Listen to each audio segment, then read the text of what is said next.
Howdy, I'm Joe Barnard, and this is the engineering cut for Scout E, the rocket that you're seeing on the screen right now. What is an engineering cut? That's a great question. An engineering cut is a term that I made up right now, and it basically stands for all of the footage that I don't know where to put and all of the knowledge that I don't know where to put about this project. The goal of this rocket was to launch and land propulsively, and while this one didn't work and we're working on a new version of it, I need somewhere to put all of the knowledge and footage that I got through this project. So the engineering cut is how we're gonna do that. Because there's so much of it, and because I have a finite amount of time, we're gonna make this a lower quality video where I ramble quite a bit, and hopefully it just serves as a repository. If you're doing something similar, or even a project that just uses one or two adjacent concepts from this, I hope you find this helpful, and if nothing else, maybe you'll be able to skip around and find some parts that you're interested in. I'm not sure of the ideal order to do this, so we'll start with the CAD, and then we'll just go from there. So once again, the goal isn't to create some huge, well thought out video. The goal is to dump all of this footage at once. We're going to separate it into categories, and we're going to start with CAD. CAD stands for Computer Aided Design, and this is the CAD model of the Scout rocket. So what we're doing here is trying to represent all of the things we need to build to put this together. It's very simple, so we'll just walk through it quickly. At the base of the vehicle, we modeled the launch clamps. I don't know why one of them is sideways. I can't be bothered to fix it at this point. But we modeled the launch clamps so that we can know the size of the base that we want for the landing legs. Inside, you'll be able to see the thrust vector control mount, and we will talk a little bit about that later. We've got the landing legs right here. And actually, this is, look at this logo here. This is a good opportunity to bring up something that I learned through the project, which is that you can spend as long as you want in CAD and it will still fly the same. There is some diminishing return point where it's just not worth modeling things more and more. So you'll notice that we've got these nicely modeled carbon fiber struts. We've got the logo emphasized. None of this stuff makes any difference. It makes it look cool for sure, but we probably spent too much time making this look nice. It doesn't need to look this fancy. So we have the dual motor mount inside there. Again, we'll talk about that later. And right above, we have Ava. Let me see if I can get around front here. So you'll see that Ava, when the dual motor mount, when both motors are in here, Ava's actually pretty close to these. We put Ava as low as we possibly can in the airframe because we want to keep our center of mass as low as possible. When the vehicle touches down, we want that center of mass to be really low so that we don't tip over, or we try to prevent it. So Ava is the flight computer, and it's mounted right here. One of the things that we could do is just turn off the airframe right here so we can see the internal components without the external ones. Ava has a reaction wheel that is situated on top. We've got a little DC motor with a gear. So we drive the wheel this way. We have a little motor controller that fits in there as well. And we'll show some footage of that later in this video of the actual build itself. Above Ava, the next thing that we hit that is at least modeled in CAD is the parachute ejection system. We'll of course talk about that. And of course this is in the airframe as well. So this is around where it is in the second black stripe, the one that's a little above the first. So the parachute ejection system never got used in flight. That's a thing that we're removing on the next version of these vehicles. The parachutes are helpful for if you are really not sure if the motor is going to light, and we don't have that. The igniters are very reliable. And the other reason that you would want this is if you're not sure if you're going to reorient successfully to upright when it's time to light that second motor. This was the thing that I was most concerned about with the first flight, and both flights demonstrated that we can easily get back to upright with the size of the fins that we have on top of the vehicle. Even though the vehicle is moving relatively slow when we come down, we can stabilize effectively so we don't need to use those abort chutes.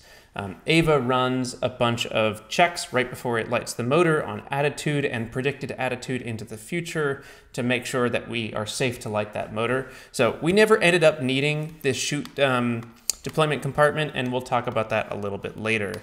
Above here, the next major thing is the fins that deploy on the vehicle. This is a really cool part. I'm pretty proud of it. So why don't we go ahead and turn off the airframe here.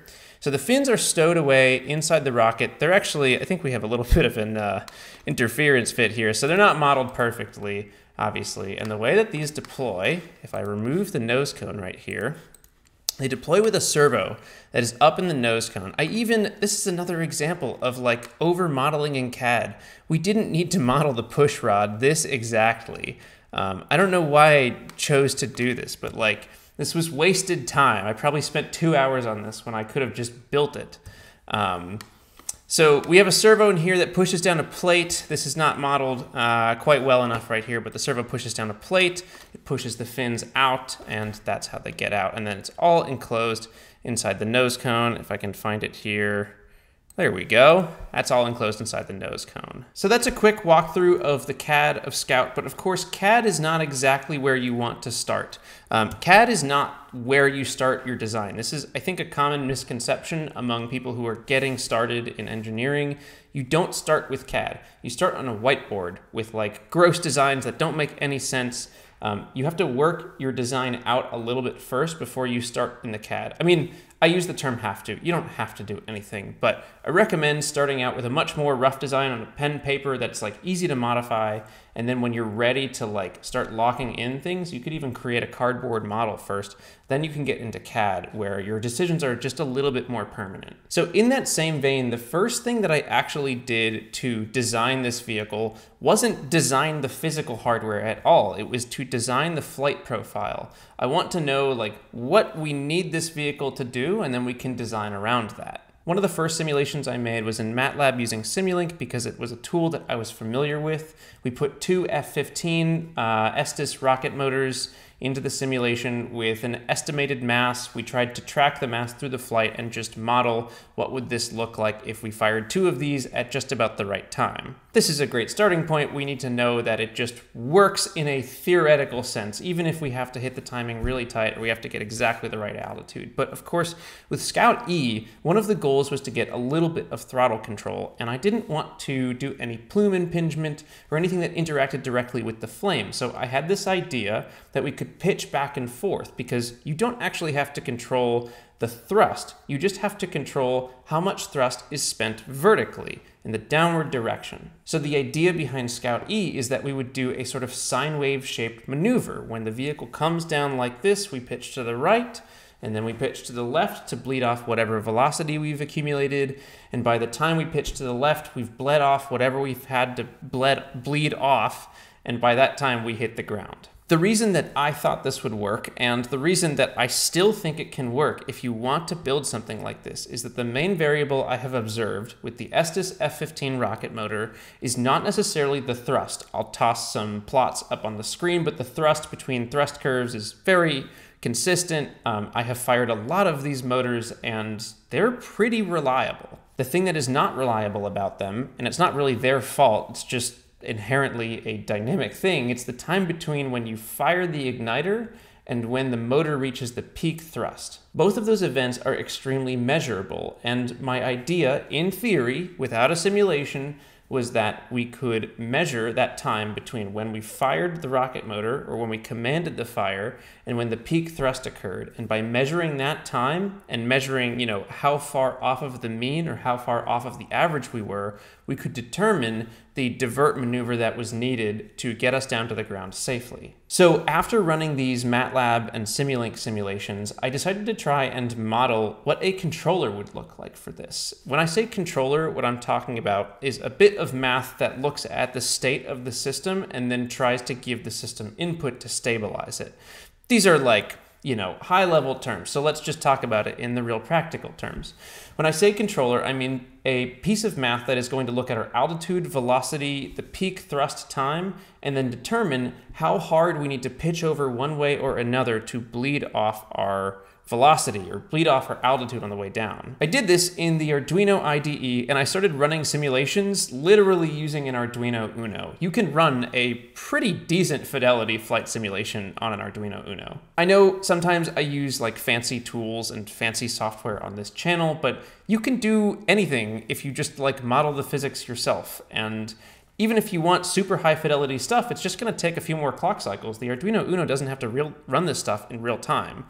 So that's the way that I started to figure out that this controller could work, is I modeled the physics of what I wanted to happen in, an Arduino Uno, the most basic microcontroller you can get. and I had it run like a Monte Carlo simulation to see, could we close this problem? So this is one of the final simulations we ended up with, and we'll just walk through a little bit of it here to see how it works. And I'm walking through this for the first time in almost like 10 months, so I'm probably gonna miss some stuff here. We have a bunch of stuff up at the top of the simulation that lets us tune what we want for starting criteria. So simulation altitude, velocity, acceleration, force, thrust, all of those are gonna start at 0.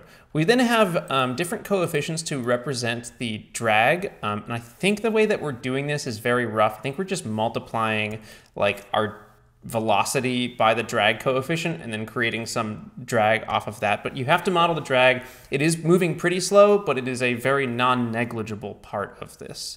So we model our drag coefficients, and the way that I did this is I looked at past echo data. I can put some of it on the screen, but we looked at all of the past flights of echo, which has a comparable cross-section to Scout in terms of just the bottom of the vehicle. So we look at how that vehicle slows down as it falls from the drone, and then we basically use real-life CFD, real-life data to determine what our estimated drag coefficients were on the way down. And then for drag coefficients on the way up, I don't know, I just kind of guessed. No, that's not true. Never mind. I just found the footage and data from that. We used this flight shown on screen for one of the Scout D vehicles, I think. All these have a similar cross-section. This one's a little bit wider, but we used this flight in particular with the F-15 to get a sense through the acceleration data of what drag would look like on the way up. Then we have our simulation time step. It looks like we're running this at 50 Hertz time step. We have a simulation length, which can, I think, be cut short if we go below like -2 meters or something. Simulation mass, which is the starting mass of the vehicle, and then that gets changed. That's a dynamic variable. We've got a bunch of other things in here. We define gravity and pi.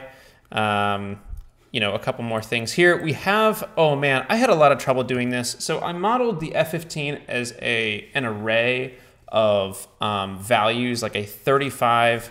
We can look at it here. I modeled the F-15 thrust curve as a 36 element array. So one sample every 100 milliseconds. And I actually had to do this a few different times. I ended up modeling the F-15 thrust curve as a polynomial, or like 2 or 3 discrete polynomials that switched at different time steps. And I did this by going into Google Sheets, loading in a bunch of thrust curves, taking the average, finding a line of best fit for different sections of the motor. And that way we didn't have to have some discrete array. We could have a much more smooth signal that we could inject some noise into, and it was a little bit closer to like representative of what we needed from the thrust curve. This is like, we're already way overkill. I mean, none of this project makes sense. Retroburn start time, I do not know what this is. I think this was an old variable before we did altitude detection, so this is probably just depreciated. We have a bunch of startup stuff where we write out like what startup happens. Oh, and I totally forgot about this. All of the simulation happens in the setup function. We never like use the loop function of this. So let's see. We do some initialization stuff here. While sim done is 0. So this is basically our whole simulation loop. We advance the time step of the simulation. We have a polynomial that represents what our burn altitude should be. This is kind of interesting. So the way that I have for a long time determined the ideal altitude to light the landing motor is I've run a Monte Carlo simulation, usually in MATLAB Simulink, but it can be in whatever you want. I run a Monte Carlo simulation. I evaluate the apogee, and then the apogee determines what the ideal burn altitude is, because the apogee is just a representation of like our potential energy in the system. So I use the apogee, I put that into what looks like a first or second, I think it's just a first order polynomial, and then we can get a decent, for like, a small range of apogees, because we're only going to about 30 meters, we can get a decent estimate of like what our burn altitude should be. Okay, so that's what's going on here. So when we say float burn out equals sim max out times 0.649 plus 3, that's our first order polynomial. So when we simulate if the, ascent is a little bit more powerful or less powerful, the simulation is trying to anticipate that based on the simulation results. Here, it looks like we've got some stuff about burning the landing motor. Honestly, this is kind of messy here. I don't actually know, like what does the term error boy represent? I think that's just like random noise injected into the motor. We also have 2 if statements about if sim velocity is less than 0. If sim altitude is less than burn altitude, if retro init, error burn start time, use sim. Man, this is wild. Some of this stuff is just like haphazardly put together. Sim thrust, this one's easy. F15 thrust curve is a function that if I look it up here, F15, if we look it up here, this is basically the function that I did. Okay, so it looks like what's going on here is within the simulation, I'm trying to randomly select a thrust curve for the motor. Oh, this is weird. I guess it works, but this is weird. Okay. So we actually have 3 different functions that represent different thrust curves. We have F15 TCL, TCM, and then we probably have a TCH somewhere, which is like low, medium, high. So here is where we use these polynomials. These are the thrust curves and how they get represented here.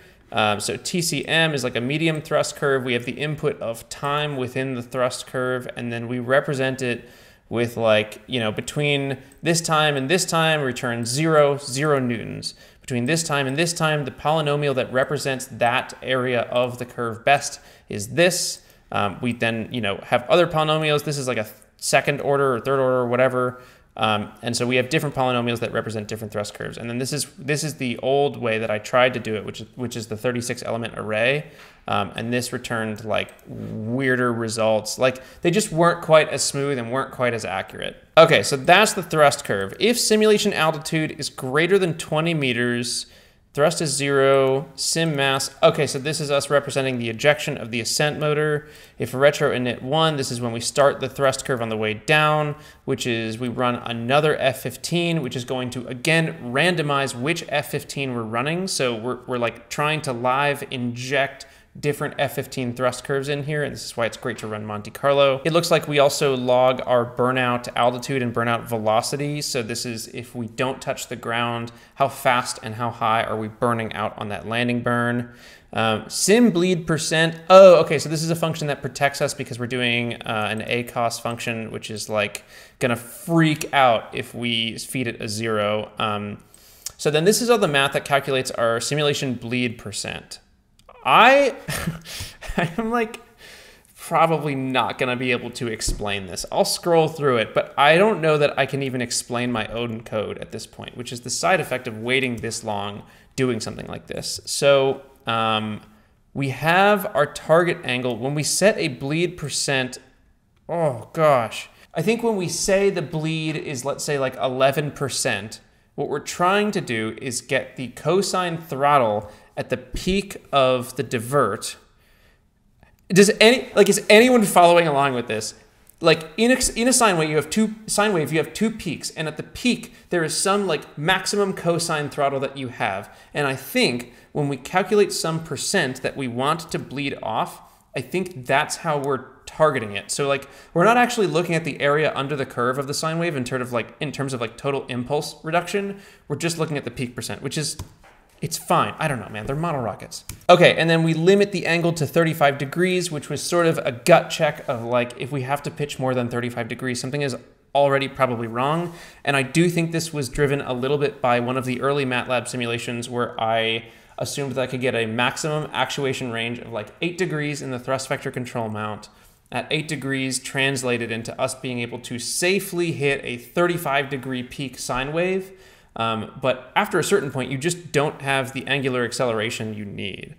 So I think that is how we arrived at the 35 degree limit. The sim divert angle degrees, divert mult sim time, retroburn start time, sim bleed time. I can't even understand this anymore. I think if I spent a little bit more time, I could, but we have lots of video to cover here. So I'll just keep scrolling through.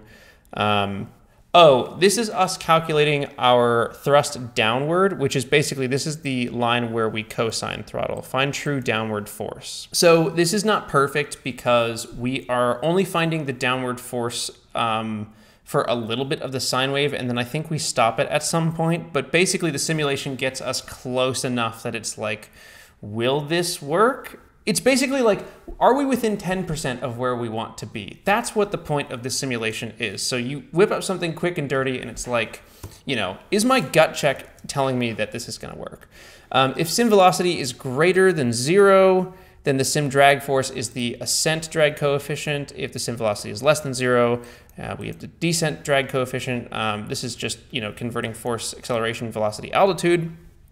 If we're less than 0, then we force to 0 on velocity, on altitude. If we're less than 0 altitude, then we force, this is basically simulating hitting the ground. It literally has it in the comment. I should just read my own comments.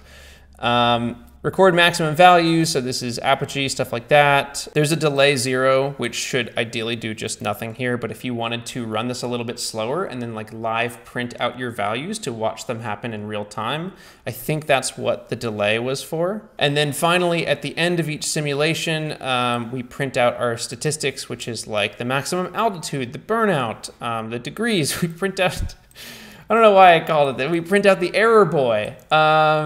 And then we reset the simulation. I think we may do this a few times, and it looks like we're probably trying to average out statistics for like a Monte Carlo thing too. Resetting the sim resets all of our coefficients and all of our initial starting points. And then I am not sure exactly what happens here.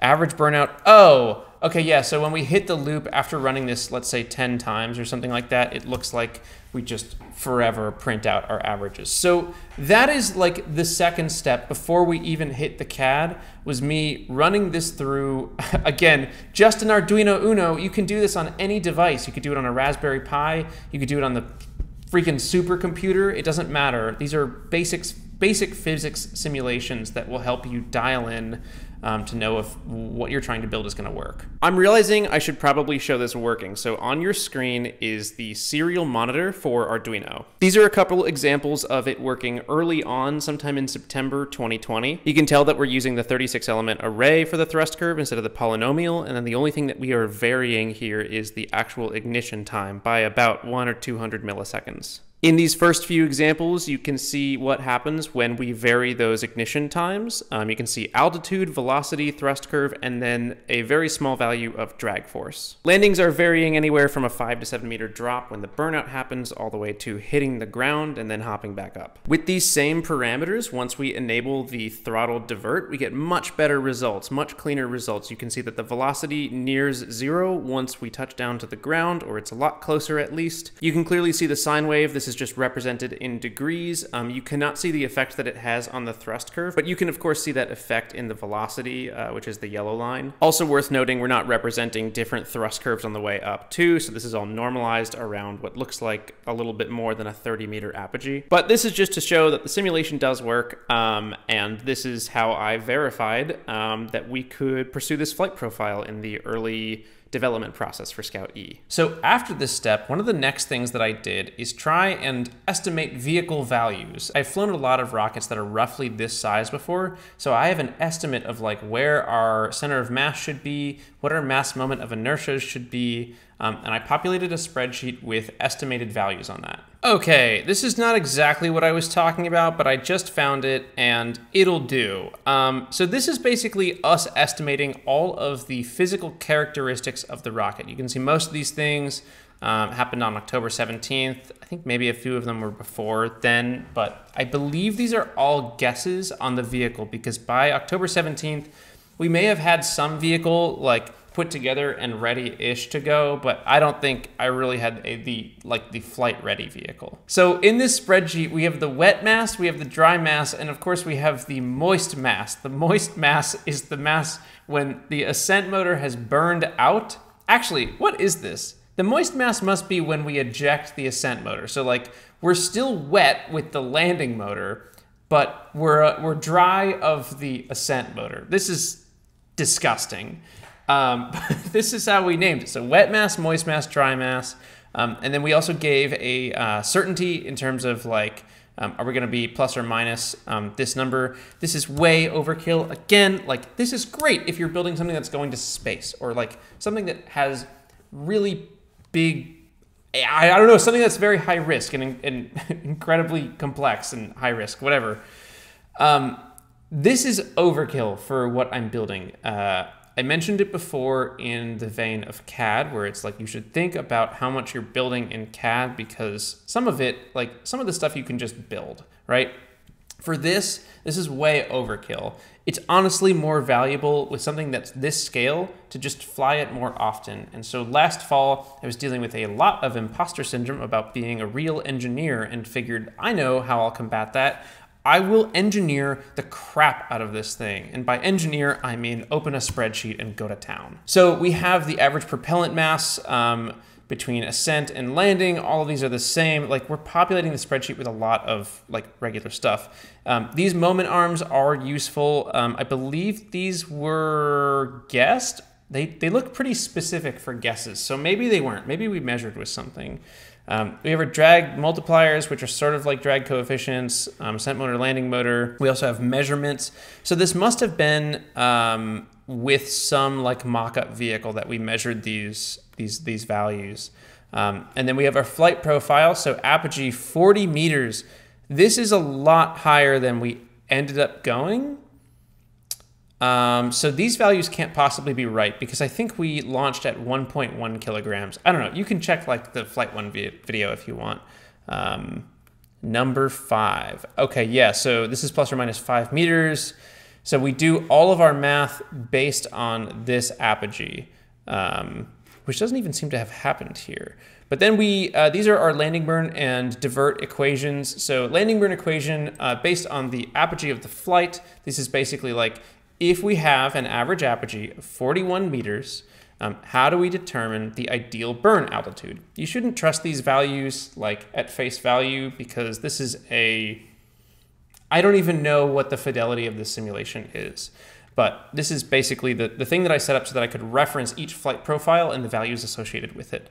Then we have a divert equation, which means that like given all of the things with our apogee, etc., this can't even be right either, right? Because I don't think we rely on apogee anymore for the divert. But we have a multiplier where we multiply something.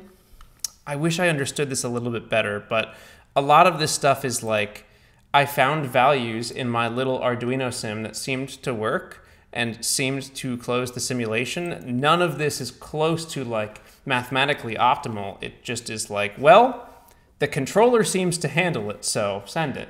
Down here is a good example of coming up with values for the landing burn equation. So we have an apogee of 30, 33, 35, 37 meters. Then we have a burn altitude. This is when we run things in MATLAB or Simulink. A higher fidelity simulation where we determine that if the apogee is 30, the ideal time to burn is 22.37 if we have all of these other values, right? So 22.37, actually, I think, just ignore this for now. 22.37 meters is when we should light ideally. And this value is going to change with our apogee. So we plot these out on a 2-axis plot right here, and then we come up with a line of best fit, which is 0.649 plus 2.93. You'll notice that is very close to what we ended up putting in our little Arduino simulation. So this is sort of a polynomial that represents like, if we have some apogee, this is when we light. One of the things I haven't mentioned yet is that this is not actually the ideal time to light the motor. The way that this was spec'd out was that we tried to light the motor so that in the latest possible ignition case, we touch down perfectly. And then every other case, if we are lighting on the mean ignition come up time, we do still have to bleed off some of that. So like this will give you a descent where you still have to bleed off some of the thrust. And now that I'm scrolling down, it looks like I did several of these. Again, I wouldn't trust these values. Here are the values for the actual scout flight. We had 0.649 plus 3, which does look like that's consistent with what the Arduino simulation says. For the divert out, oh, right. So the divert altitude is... The divert altitude is how we calculate, gosh, are we even doing this based on time? I think we might be trying to, oh, I know what's happening. Okay, so the way that we're calculating the divert, gosh, I'm like relearning this. The way that we're calculating the divert is that we measure when the peak thrust is. And when that peak thrust happens, we look at our altitude, which as I'm saying, it sounds like the wrong way to do it. We should be looking at our velocity, but when we look at our altitude, we use that and then like way magnify that error. That's what the divert multiplier is doing. And when we way magnify that error, we switch back here. When we way magnify that error, that gives our divert altitude target, I think. It doesn't matter. We come up with some way of representing the error between where we want to be altitude-wise and where we are altitude-wise, and then we turn that into a number in degrees or a bleed percentage, and then we plot a sine wave out that we have to follow in real time. It is a crazy problem. Okay, so most of these things that we've talked about happened before we even did the CAD. Obviously, some of the actual pre-flight measurements happened after we did the CAD, but a lot of these things, to sort of reiterate a point that I was trying to make earlier, happened before we opened Fusion 360, before we opened the CAD program and started making sketches. What I wanted to prove out is that this approach of trying to do some type of divert maneuver would work for throttling, for propulsive landing. And the answer that I got in the end was yes, in theory, it does work. I would really like to see someone try and make this work. I just like, now that I have another year of experience under my belt, I want to try it in different ways.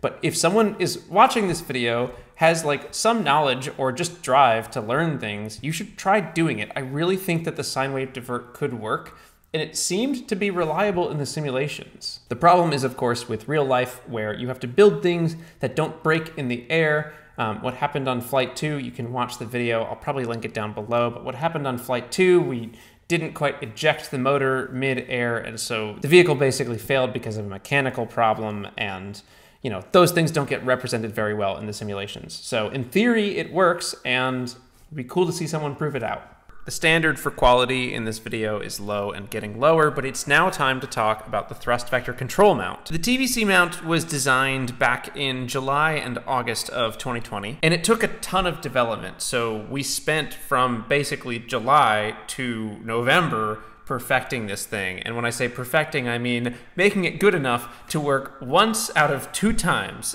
in flight. So, you know, grain of salt. A lot of the footage that you were about to see was released for BPS patrons almost a year ago, so if you are into this kind of thing, if you're into behind the scenes looks, please feel free to support the project on Patreon. It certainly helps out quite a bit. And without further ado, let's start looking at the TVC mount. Actually, no, some further ado. I do want to cover some basic functionality things. We talked a little bit about how the limit on one axis was going to be 8 degrees, and we arrived at that 8-degree value by looking at our maximum angular acceleration that we needed. And 8 degrees was also just like the clearance that we could get with a BT-80 tube, the 66mm tube that we were using. But we don't actually need that on both axes. You know what? This is going to be better if we show the footage. All right, so this is the thrust vector control mount for Scout E, designed specifically for this variant of Scout. Fits in a 66mm airframe with a few cutouts. Ultimately, I tried to make it without cutouts, but I had to cut a few relief holes in the airframe. We've got 2 motors, one on the top and then one down on the bottom. The bottom is the ascent motor, the top motor lands. The bottom motor gets pushed out, and then it also pushes up against this little locking pin right here, so that when the bottom motor fires, it can't push against the spring that is spring loading the landing motor, which is on top. The landing motor has a little bit of a hat on top of it. The hat basically has 2 springs, one on either side, and then the hat like plunges the landing motor down into the place of the ascent motor. The other thing we had to add here is a little spacer.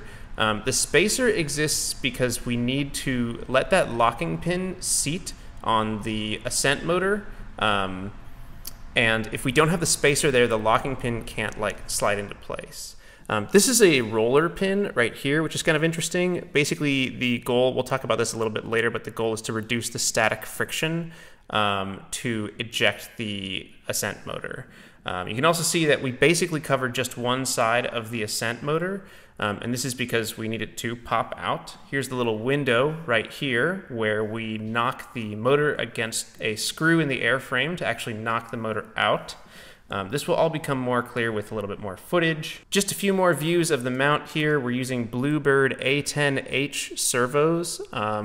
They are, I think they run at 333 hertz in terms of like the PWM signal. So they're pretty fast, and then they also have like 4,000 something steps. They're very accurate, they're very fast, they run on LiPo power, so 7.4 volts, which means they are snappy and they're powerful, and they're what you want for something like this. Oh, I also put these little relief segments in the outside of the mount. These were originally intended to sort of guide the igniter wire so that it didn't get tangled, and we could like have a predictable routing path for the igniter wire on the landing motor. I have never used these in flight. They looked cool in CAD, and I thought it was a good idea, and then it just wasn't needed. All right, so this is some of the early development footage from July and August of 2020. This is like just barely testing out the concept of slamming one of these motors out and then slotting the other one in place. So originally we used rubber bands, as you can see here, but we still have that same locking pin. I'm using I think it's like a C-clamp or a vice clamp to eject the ascent motor. And we're also firing it upside down, which is good because it means that like if we can fire upside down, we can absolutely fire in a free fall as well. It's a little bit harder for that ascent motor to get ejected when the mount is upside down. You can clearly see the actuation of that servo. Just some more clips here. Some of these are more successful than others. One of the things that was very difficult to dial in here was basically like when we hit that pin, how long do we hold on the pin so that we can eject the ascent motor but not get in the way of the landing motor as it slams into place. This is a second series of tests that I did once I got the mount stuck into the airframe. And so basically, the goal here is like, can we notice any big moments that are imparted on the vehicle when the motor ejects? So as we, throw this thing into the air, is it going to kick the rocket around a whole lot? This was one of the things I was concerned about because the motor ejects before apogee, so we still have like a solid amount of time to coast. Here's more of those tests in slow motion. You can actually see a little piece of aluminum that is falling away when we eject that ascent motor. This is intentional. One of the things that I had to contend with over and over and over again was the static friction, overcoming that static friction of the of the ascent motor. And so this piece of aluminum served as a little plate that helped reduce some of that static friction. It's going to be hard to explain in the video, but that's what's falling out there, and it is intentional. Again, more clips here. It's a little bit easier to see if we speed the footage up. Here's some other clips where you can really see the slop in the mount. We are just at the limits of these servo linkages. You can see as soon as that landing motor slots into place, there's a ton of sag in the mount. It's like not at all confidence inspiring. This is probably around August of 2020, maybe September of 2020. Obviously this isn't a problem because we're in free fall at that point, but just something to consider. This right here is when we started testing with an igniter wire in. We tested with a flight representative mass motor that didn't actually have an igniter in there, but the goal was to see like, can we do cable management of an igniter wire in that motor? So you'll see that there's not actually an igniter head on there. We just want to make sure that we can route those cables. That's a failed ejection right there. Ran into a lot of those. You'll notice that I'm playing with a lot of different materials here. Scotch tape was involved a lot, aluminum, aircraft tape, like aircraft aluminum tape. Eventually I did settle on the roller, but it was not a easy path to get there. Here's a test where we are comparing the different like ejection intensities across different ejections. I don't know how to explain this succinctly, but essentially what's happening is we're looking to see like, is this repeatable? And the answer is yes. Well, I suppose the answer is yes in theory, so long as you like build it correctly each time. Here's more testing where we took a little bit of a nick out of the ascent motor. This was a short-lived idea where the idea was to basically chamfer the edge of the ascent motor. That was really hard because that's a piece of cardboard that's going to degrade on each ejection. So like each ejection, you actually like worsen the quality of the ejection. It's not good. It's very like it's like a single-use kind of thing. It doesn't feel good. Back to the Scotch tape at this point. Sometimes we get these interesting like little roll moments where the motor is twisting as it comes out, which is cool. Here's a shot of the locking pin slotting into place through the airframe. So this is when the motor mount is within the airframe. This right here is another failed ejection test. There are so many of these, honestly. It was very frustrating to try and get this to work, and it seems pretty easy, but the thing is that like you're dealing with these 3D printed parts that do have decent tolerances, but also have like weird boundary layer stuff and like interprint layer like ridges that you have to contend with. And so if you're trying to run a flat surface or like a malleable surface, like a piece of cardboard, over a surface that is not actually flat but has these 3D print ridges, you're going to dig in there over time, and like your ability to eject the motor is going to change as a function of the time that you have like left the motor in there. It's freaking insane. I'm glad we ended up on the roller approach. We'll get there in a second. Here's more shots. We're still using a rubber band at this point. The rubber band is not a good idea. I use a lot of rubber bands on my rocket, but one thing to be aware of is that they are not very repeatable. They are not, I just don't recommend it. They change with temperature, like their elasticity changes wildly with temperature. In the cold, they just have none of the potential that they do in, you know, the summer heat. So I don't recommend working with them. We eventually switched this to springs. All right, and so here's where we start static firing. So this is October of 2020. We do a couple of things in these tests. So we are measuring the thrust, the axial thrust of the motor, but you'll also see a little bit of a gimbal movement. And with that gimbal movement, you'll be able to see that there's a side load cell on the static test stand. It depends which angle you're looking at, of course. This first test was a total failure for a few reasons. We didn't seat the hat on the landing motor correctly, and so when we fired, we didn't actually lock into place on the landing motor, and then the motor like went back up into the airframe.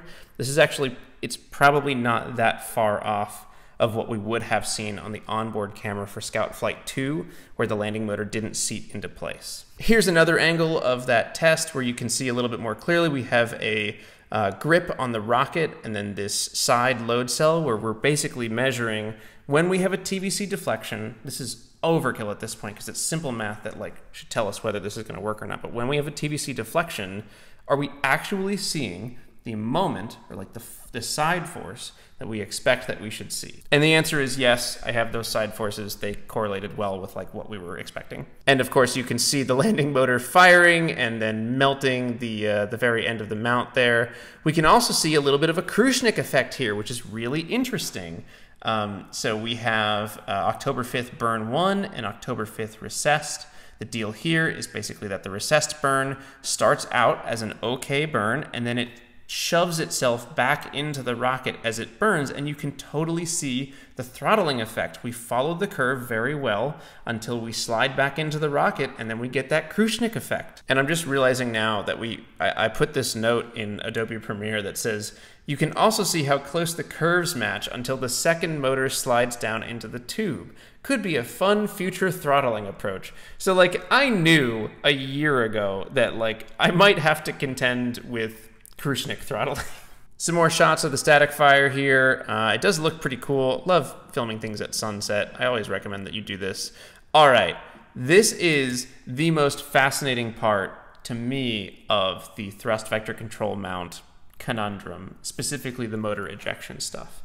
So in any system, there are like natural frequencies where the system will like, you know, naturally want to oscillate about. I don't know what the actual natural frequency of this is. I didn't come up with a number for it, but I know that it has one because there's a lot of play in this thrust vector control mount.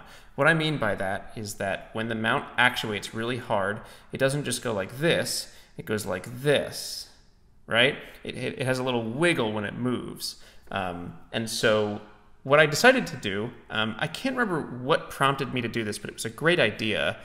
I turned on the high-speed camera, and then I started watching as we would wind up to do that ejection movement, right? So like the mount winds up in the opposite direction, we go all the way to one side, and then we try and slam it against the ejection pin inside the airframe. So intuitively, if I were to ask you which is going to be better, if we started the ejection movement from the center, where there's like less time to build up speed, Or if we started it from all the way on one side of the like actuation range and then drove it all the way into the ejection pin, your answer would probably be that we had a larger actuation range so that we could pick up speed.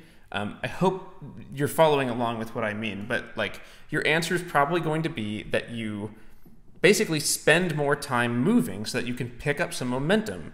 You can like use your inertia, right? And that's not correct in this scenario. So what happens with this high-speed footage is I watch it back in like October or something like that of 2020, and I realize that the mount's natural frequency means that if we wind it all the way up to one side of the airframe and then we actuate it back, the natural frequency of the mount gives us a node, like a point, or if we actuate the full range, we hit a node of the natural frequency of the mount, which is to say that we pick up all of this velocity as we're swinging back to like eject the motor. And as we're picking up this velocity, you know, we're working with the natural frequency, and then the natural frequency like starts to come back towards a node, and we slow down again because of all of the play in the mount, all of the slop in those linkages, we slow down again. So it's actually more powerful if you, with this specific mount, if you start the ejection motion from the center position rather than starting it from all the way on the other side. It's like fascinating to me. Anyway, this is a bunch of footage of that phenomenon, so you can totally see it in this shot here. Look really close at like the speed.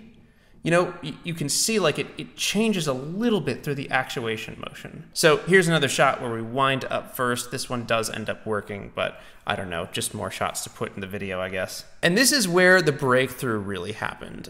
We were contending with all of these problems of static friction within the mount, and at some point it was like, how do you move a heavy load across a flat surface? You roll it. You freaking roll it. You use a roller. So I bought a bunch of like little stainless steel rods. I dremeled the crap out of them and made a lot of little rollers.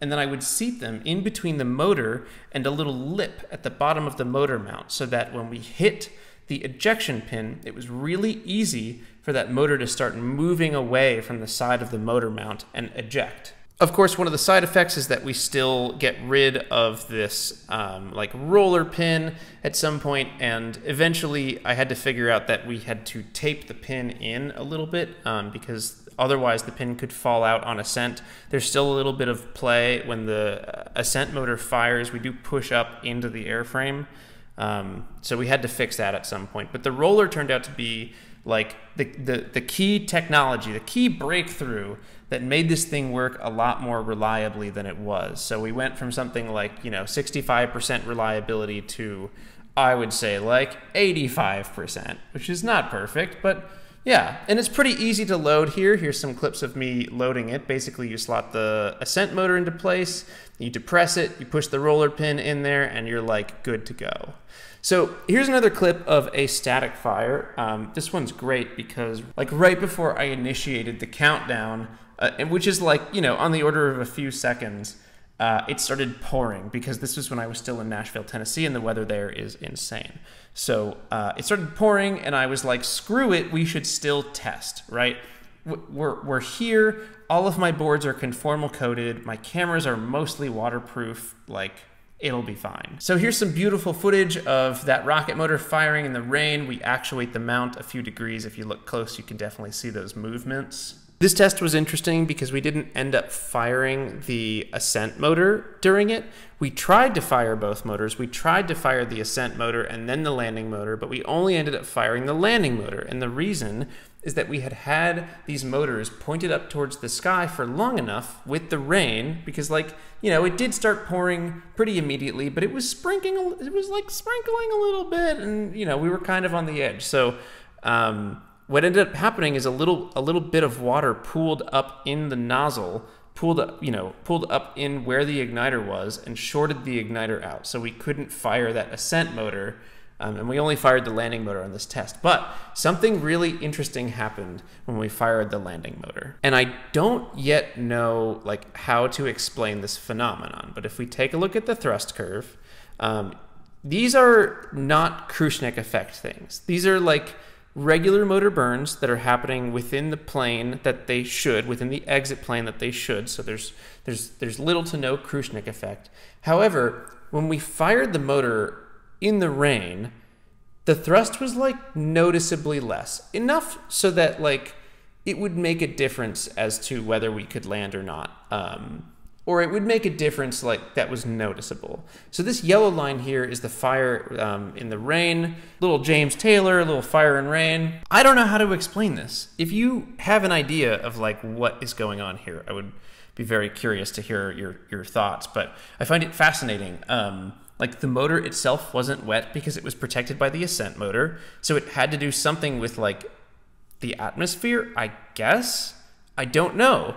Or maybe there's something on the test stand that was broken. But this was the only time that we observed a thrust curve that was like this. All of the other thrust curves that we, recorded were pretty normal. And this was the only time that we fired in the rain. So who knows? Here's a few more shots of firing that rocket motor in the rain. Very pretty. I love seeing the droplets come down, and I don't know, those Estes F-15 motors, if you fire them at dusk or just like when it's slightly dark, they make the prettiest exhaust. In some of these clips, you might be able to see that we have a USB cable that is connected to the thrust vector control mount. That's actually connected to one of the Spark boards that I built last year. Because the small board thing has been happening for so long. That video came out like a month and a half ago or something like that. But that small board thing has been going on for so long, I stuck one of them on the TVC mount to try and measure the angle of the mount as we fired. And on every single test, the board doesn't have data logging, so I'm printing out the values on a serial monitor. Every single test, data logging failed. I don't know what to tell you. It blows my mind, but on every single test, with these stupid little Spark boards, something went wrong. Either the USB cable came loose, or like the serial monitor wasn't working, or I set it up wrong, or we like ran out of cache in the serial monitor monitor. I don't know, but I could never get data during a firing to like generate a transfer function of like what the mount's response is during firing. Anyway, it's fine, but I'm frustrated. This shot right here is a great shot to show the side load cell and the bottom load cell, so you can see the 2 points that we're basically measuring. The side load cell is hooked up to Ava, which is inside of the rocket. The bottom load cell is hooked up to the Sprite computer, which is basically, it's a computer that lives on the test stand. Of course, with all of these tests, we're shooting slow motion as well. And so you can see the actuation motions in slow motion too, which is really cool. You can see the little bit of wiggle in the TVC mount. There's a lot of wiggle in this, and we represent it in the simulations. It is pretty much fine. Here's one of the internal cameras from one of the firings. This is an interesting test where we fire the motor, and if you look really closely, you can see the roller pin actually get sucked into the low pressure zone near the nozzle, and then gets, sent away. You can see it in this shot when it pops out right there. This is around the point where I realized that I needed to tape the roller pin in just a little bit. You can also see it coming out in this shot, burning a little bit as it goes. So as I said before, the roller pin can get yeeted out if you don't hold it in just a little bit, so we put a little bit of like aircraft aluminum tape around the roller pin, and that seemed to do the trick in this test here. You can see the motor slams up against that lockout pin, but it's still within the mount, and the roller pin does not exit at this point. And we've got a nice slow motion shot here of the motor igniting, even though we have a big piece of aluminum tape. This is starting to try and represent what it's going to be like for the actual landing motor. At this point, we are testing the crap out of the system, but we light with a piece of tape over that motor mount. There's the motor slotting in back into the mount. We're just watching I mean, we're watching like the same 5 static fires over and over again at this point. You'll notice that these motors, each time that you can see the casing of the motor, it's usually labeled with a year and some other type of marker. This is super intentional. Every batch of motors that I get, because I'm really concerned about consistency across these little rocket motors, and that's a big concern. It's a valid concern that people have, which is like, you know, do they all burn the same? And so we keep pretty detailed track of like which motors come from where, which manufacturing batches are which, and I try to label them all. Here's another internal camera shot from one of the static fires. Again, at this point it's getting boring. And then this is a burnout from one of the static fires, which is a fitting way to end this segment about the thrust vector control mount. Very pretty, filmed in about 100 frames per second or so. I use a Sony RX100 for a lot of these slow motion shots. It is like, for what it can do, it is very cheap and also has 0 battery life. Most of this footage is from the fall of 2020. There were very few, if any, changes made to the mount before going for Flight 2 in fall of 2021, which is, again, insane that I let that much time pass between Flight 1 and Flight 2, but pretty much no changes. So that's like the state of the thrust vector control mount for Scout E. If I were going to do it differently, if I were going to design it again, I would use stronger servos. I guess I would create a very rigorous procedure of how to set the mount up, and then I might create like rules about how many times a mount can be actuated. As much as this is like cool because it's spring loaded, springs should work the same every time, I think over time, like the springs became fatigued or we were pushing them past their like plastic deformation limit. And if I had to guess, there's probably some contribution of that to the failure on Scout Flight 2. So we would just like make these mounts easier to manufacture so that we could fly a new one every single time. I don't know, it's a very complicated piece of hardware. Maybe complicated is not the right word, but it's delicate. It's very cool when it works, and it is not catastrophic when it doesn't, but it's not good. Okay, when talking about the TVC mount, we have one more thing to discuss, and that's modeling the actuator dynamics, which is basically modeling the performance of the servos/mount as one system. When we run our simulation to determine what our attitude control gains are, what our rate control gains are, even our position and velocity gains, all of those things are going to be coupled with the actuator dynamics. So we need to represent those dynamics in a simulation somehow. There's a video previously on this channel where I represent it with, I think, a delay. There are a lot of ways to do this depending on the fidelity that you want. So what I did is I hooked up that Spark board onto the mount. I plugged it in and I started printing out IMU data from the Spark board. Then I would actuate the mount to 1 degree, to 2 degrees, to 4 degrees. I also ran these tests with 2 motors inserted, with 1 motor inserted, with 2 motors, but one of them wasn't full, so like near the end of the burn. And basically what's happening is we're trying to characterize all of the different actuator dynamics that like heavily change depending on how many motors are in the mount, and what that wiggle is going to look like. The most important thing here is logging the times and the angle of the mount as well as the set point, which is where we're trying to drive it to. So if we're trying to drive it from 0 degrees to 4 degrees, we need to know exactly when we send that 4 degree signal to the mount, and then when the mount actually arrives at 4 degrees. I think I spent like 2 full days running these tests, which is overkill and not surprising. That's a common theme for this project at this point. Then I took that data, I cleaned it up, and I made a huge Google Sheets document with all of the different like frequencies and step responses for the mount. There are actually a lot of ways to do this. You don't have to do a step response to characterize your actuator dynamics. You can use a sine wave. There's this video on the SpaceX channel where you can see them doing actuator testing using a sine wave with increasing frequency but the same amplitude, and they're absolutely using that to test out like what's a good transfer function to represent the dynamics of this mount. Either way, a step response was close enough to me, so then I cleaned up that data, I brought it into MATLAB, and I used the system identification toolbox to generate a transfer function that would fit to the response of the mount, or fit close enough. This stuff doesn't have to be totally perfect. It's model rockets, right? But a transfer function was the way I wanted to do it. You can also represent this stuff as like a state space model. You can represent it in all sorts of ways, but a transfer function is a nice way to do things and is easy to represent in a simulation. The sysid toolbox comes up with that transfer function and fits it to curves. So then I named those transfer functions and saved them for different parts of the flight. And then in the actual flight simulation, we use different transfer functions to represent the actuator dynamics, depending on if there are 2 motors inserted, if there's 1 motor inserted, if we're in the landing or ascent phase. We also have different constraints. Maybe we'll talk about this later, but we have different constraints in the software about like how far we're allowed to actuate in terms of whether we're in the ascent portion or the descent portion.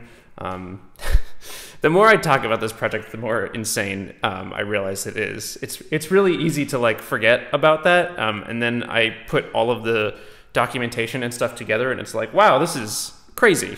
Anyway, that's how we modeled the TVC mount to represent it in the simulation, and that should just about cover all of the stuff that has to do with the TVC mount / ejection system. All right, gamers, now it is time to talk about landing legs. This is a much harder problem than I anticipated it would be, and it continues to be a difficult problem to solve, but we're going to talk about what they look like on Scout E. When I initially envisioned these landing legs, I wanted them to be incredibly rigid so that they just absorbed any shock that they felt and didn't have a springiness to them. One of the problems with the Echo lander was that the legs were 3D printed fully, and the way that they worked essentially let us have like a lot of springiness in the legs so the vehicle could bounce back up. Before we look at the design, ultimately what I've learned here is that legs are a problem of interaction between 2 items. One is the ground that you're landing on, and one is the legs. This seems obvious in hindsight, but basically, like, you can solve all of the problems you want in the legs, you still have to understand what type of surface you're landing on, which is why in the next version of Scout, we're going to prepare a landing pad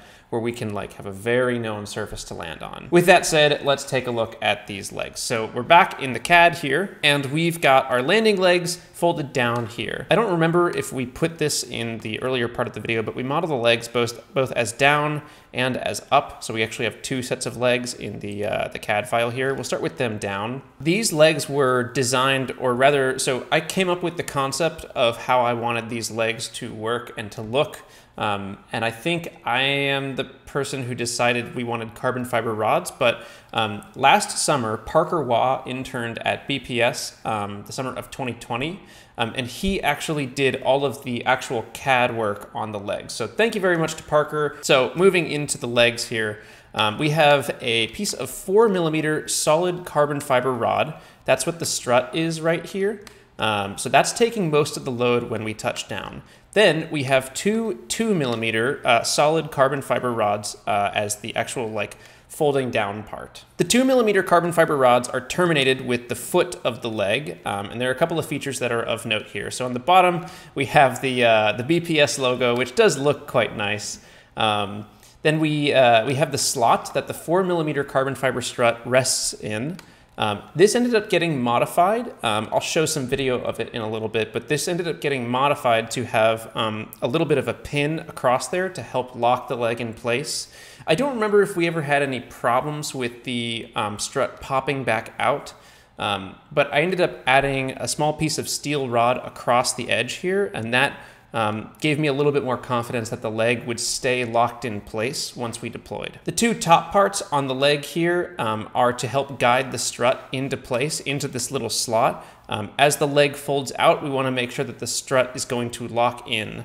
One of the things that was difficult to dial in with the landing legs was keeping the strut like mounted in the right direction. I'm going to have a hard time explaining this, but this is where the strut mounts, and we actually go through the wall into the TVC mount. If I remove the airframe here, the screw that takes most of the load when we touch down on landing is the same screw that is holding the TVC mount in place. So we intentionally mount these at the same exact part so that all of that load goes through one place, and we can, just sort of normalize that.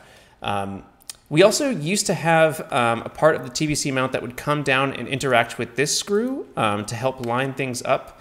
I ended up ditching that. I can't remember why. It seemed like it wasn't a very important part, and this screw is really just here for alignment purposes.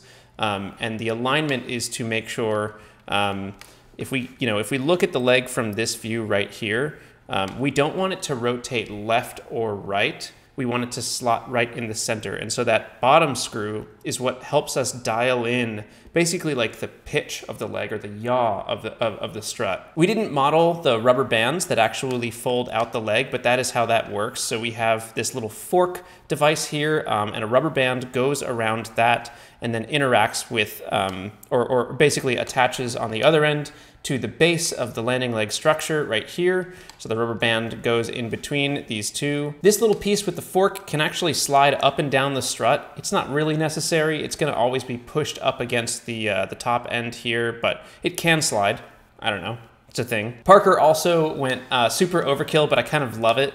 So he modeled these little slots for the rubber band to sit in. I'll put some footage of it here. He modeled these little slots in the landing leg so that we could seat a rubber band in it when they were folded up. Very elegant, very nice. It looks great. The main constraint of designing the legs was the size of the 2mm carbon fiber rod. You can actually see how deep it goes into these parts here. That's the main constraint of designing how long the legs were.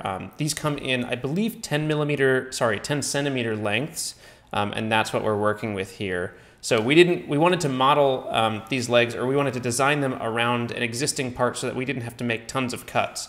The only carbon fiber rod you actually have to cut is the 4mm rod here, which you cut down to some specified length. One of the other things that you might end up noticing here is that at the base of the landing legs, so we've got this big base part which interacts with the launch pad, and it actually interacts with the thrust vector control mount too, because right here we have these two screws, whereas every other quadrant on the part we only have one screw up top, and that second screw on the bottom is the ejection pin for the landing motor. So when we actuate that gimbal, we hit the TVC motor out of, we hit the ascent motor out of its place with the ejection pin.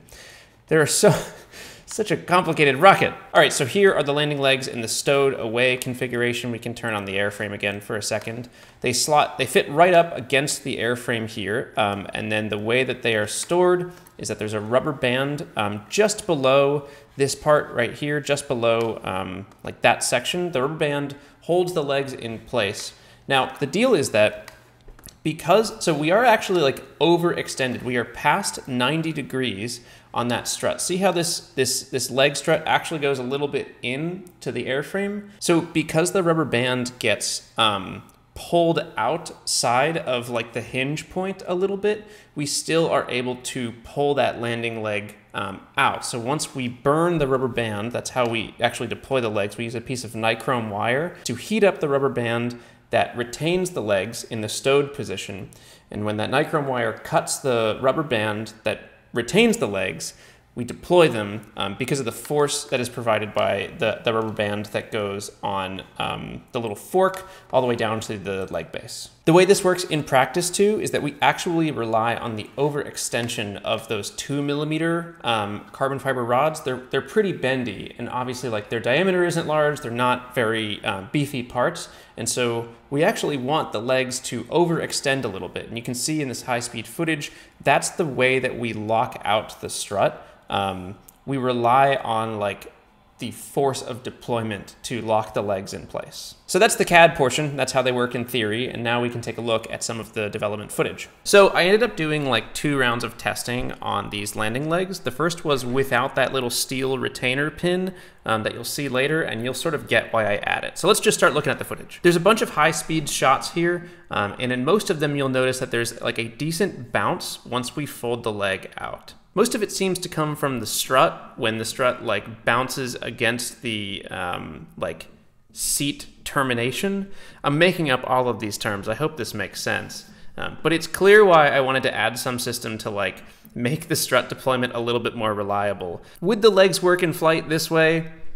Probably fine. Does it look really sketchy in the high speed, as if like, boy, that strut could pop out on just a whim? Yeah, no, it does look like that. Here's just some more shots to show the deployment process. You can also tell in some of these that the little like spots on the side of the leg foot are helping guide that strut into place. Those were definitely necessary. I don't think we had them on there in the initial design, and then Parker quickly realized, like, nope, we need those in there. You can also see that in some of these shots I'm using the little rubber band holes, and in a lot of them I'm not. There's the little pathways, little guide points for the rubber band to stay in. Again, it looks so nice when they're in there, but ultimately I don't think it ended up being necessary. Here's some slightly less high-speed footage, but a little bit higher quality. These legs do fold out very, very fast, so the high speed was really helpful in troubleshooting. All right, so this is now footage from after we added those little steel retainer pins. You can sort of see them in this shot, but you'll see them more clearly in future shots. So what you'll notice is that although we do have a significant bounce once we deploy the legs, we don't have all of that chaotic motion and bouncing from the end of the strut where it looks like it could pop out at any point. You can sort of see a little bit more clearly that steel rod. Basically what I did is I just took a drill and I went right through the side of those two little side retainer things on the foot of the leg. And I just like ran a steel push rod through there, and it seemed to work pretty good. It was a thing that I never ended up modeling in CAD because it just seemed to work this way, and it didn't seem to have tight tolerances.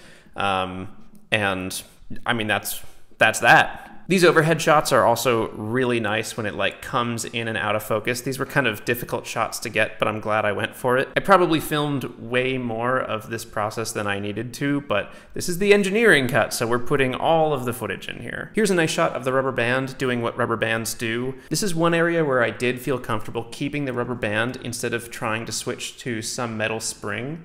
As I mentioned before, I prefer to try and avoid rubber bands if I can, but a leg is an easy thing that we can test out at the launch site to know, like, are these rubber bands going to be springy enough even if today is like very cold or something like that. So I felt comfortable keeping it, and it was a lot less bulky than the spring would have been. All right, so these are a series of shots where I tried deploying the legs all at once.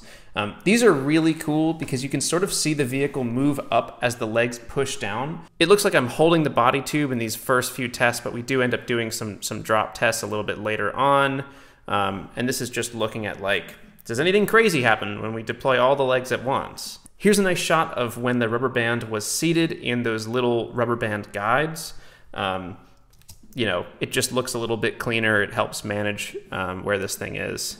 And then here's a shot where we drop a body tube section onto the floor. Now, there are a couple of things to note here because this doesn't bounce very much when it hits the floor. So the things to note are that this is not mass representative of Scout. This is probably 300 grams maximum.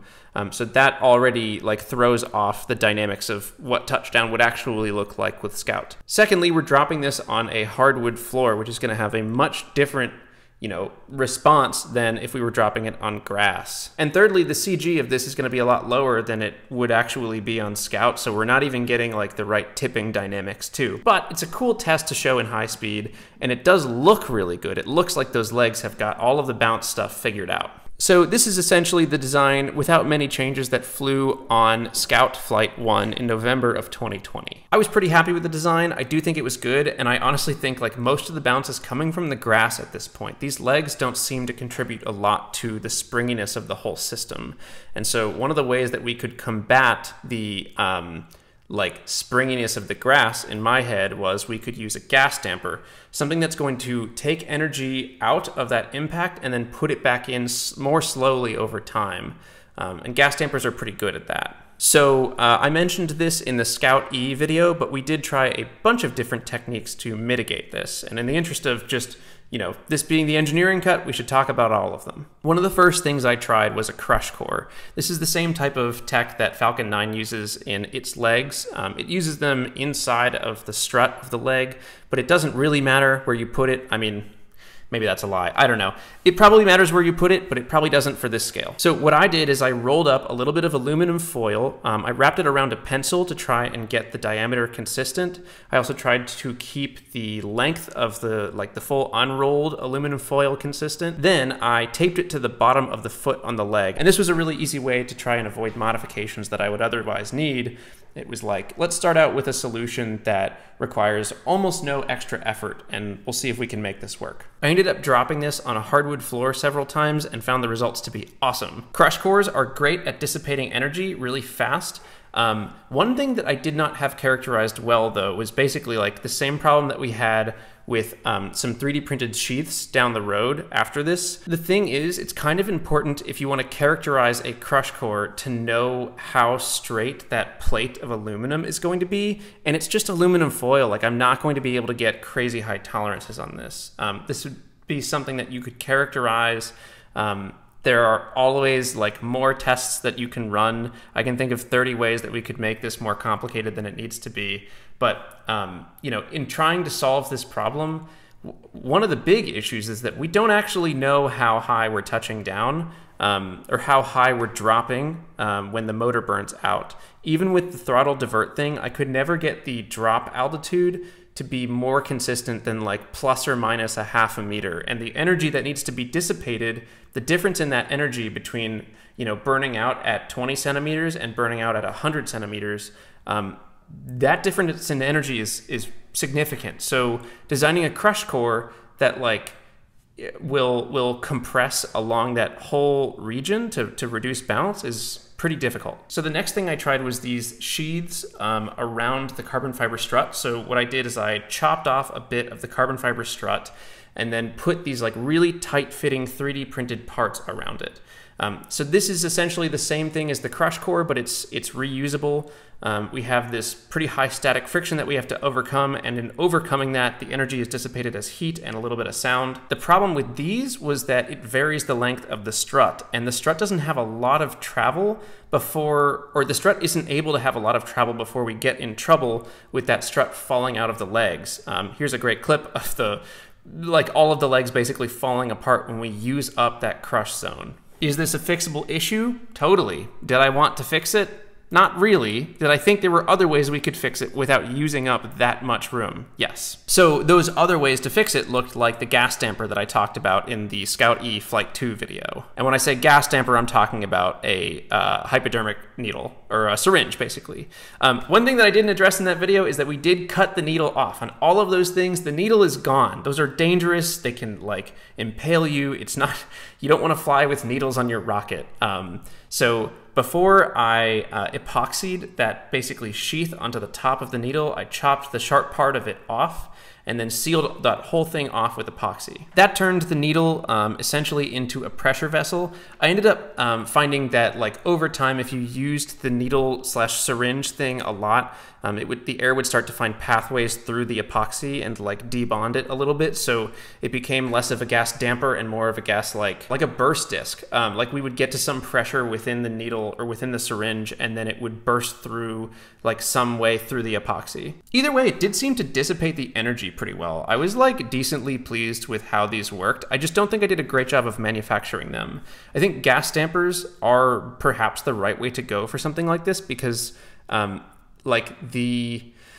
oh boy, I am really out of my depth, so just forgive me if any of this is wrong, but it seems to me that like gas dampers put energy back into the system a lot slower than some other methods, than like springs or things like that. So like when the vehicle touches down, that bounce, that return of energy back into the legs seemed to be a lot slower than, you know, the carbon fiber struts, which immediately are going to spring right back. And I think it's easy to tell on this, but the way that I built this is I basically took the head of the plunger for the syringe. I took that rubber part, that like little rubber gasket thing. I took it off of the plunger for the syringe, and then I epoxied it onto the end of a strut. I had to measure out a couple of lengths to make sure that this was like the right size, but I epoxied it onto the end of each strut, so basically the struts got shortened a little bit and then became a part of that syringe. As I talked about in that Flight 2 video, we drilled a hole in the side of the syringe at about the 1 centimeter mark, so we had 1 centimeter of compressible and like uncompressible zone, but the rest of the syringe you could use the plunger and then not actually compress that air.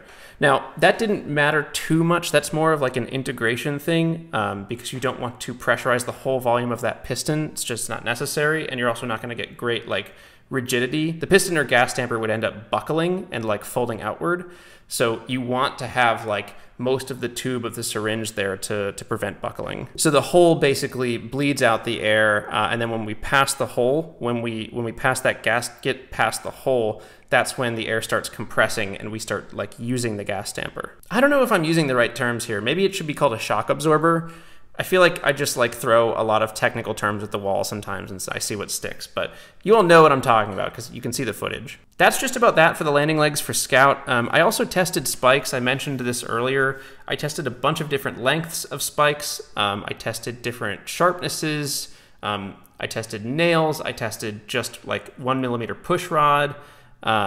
And it turned out that it was just like not predictable enough. You run into the same issue that you have with the aluminum crush core because you don't know if you're dropping from a 1/4 meter or a full meter, and the energies that need to be dissipated there, that is a very wide range to work within. And so if you spec out the spikes to work at a 1/2 meter, they're gonna be really small, they're gonna be really thin, and they're gonna work really well at a 1/2 meter, and then they're gonna be completely ineffective from a 1 meter drop.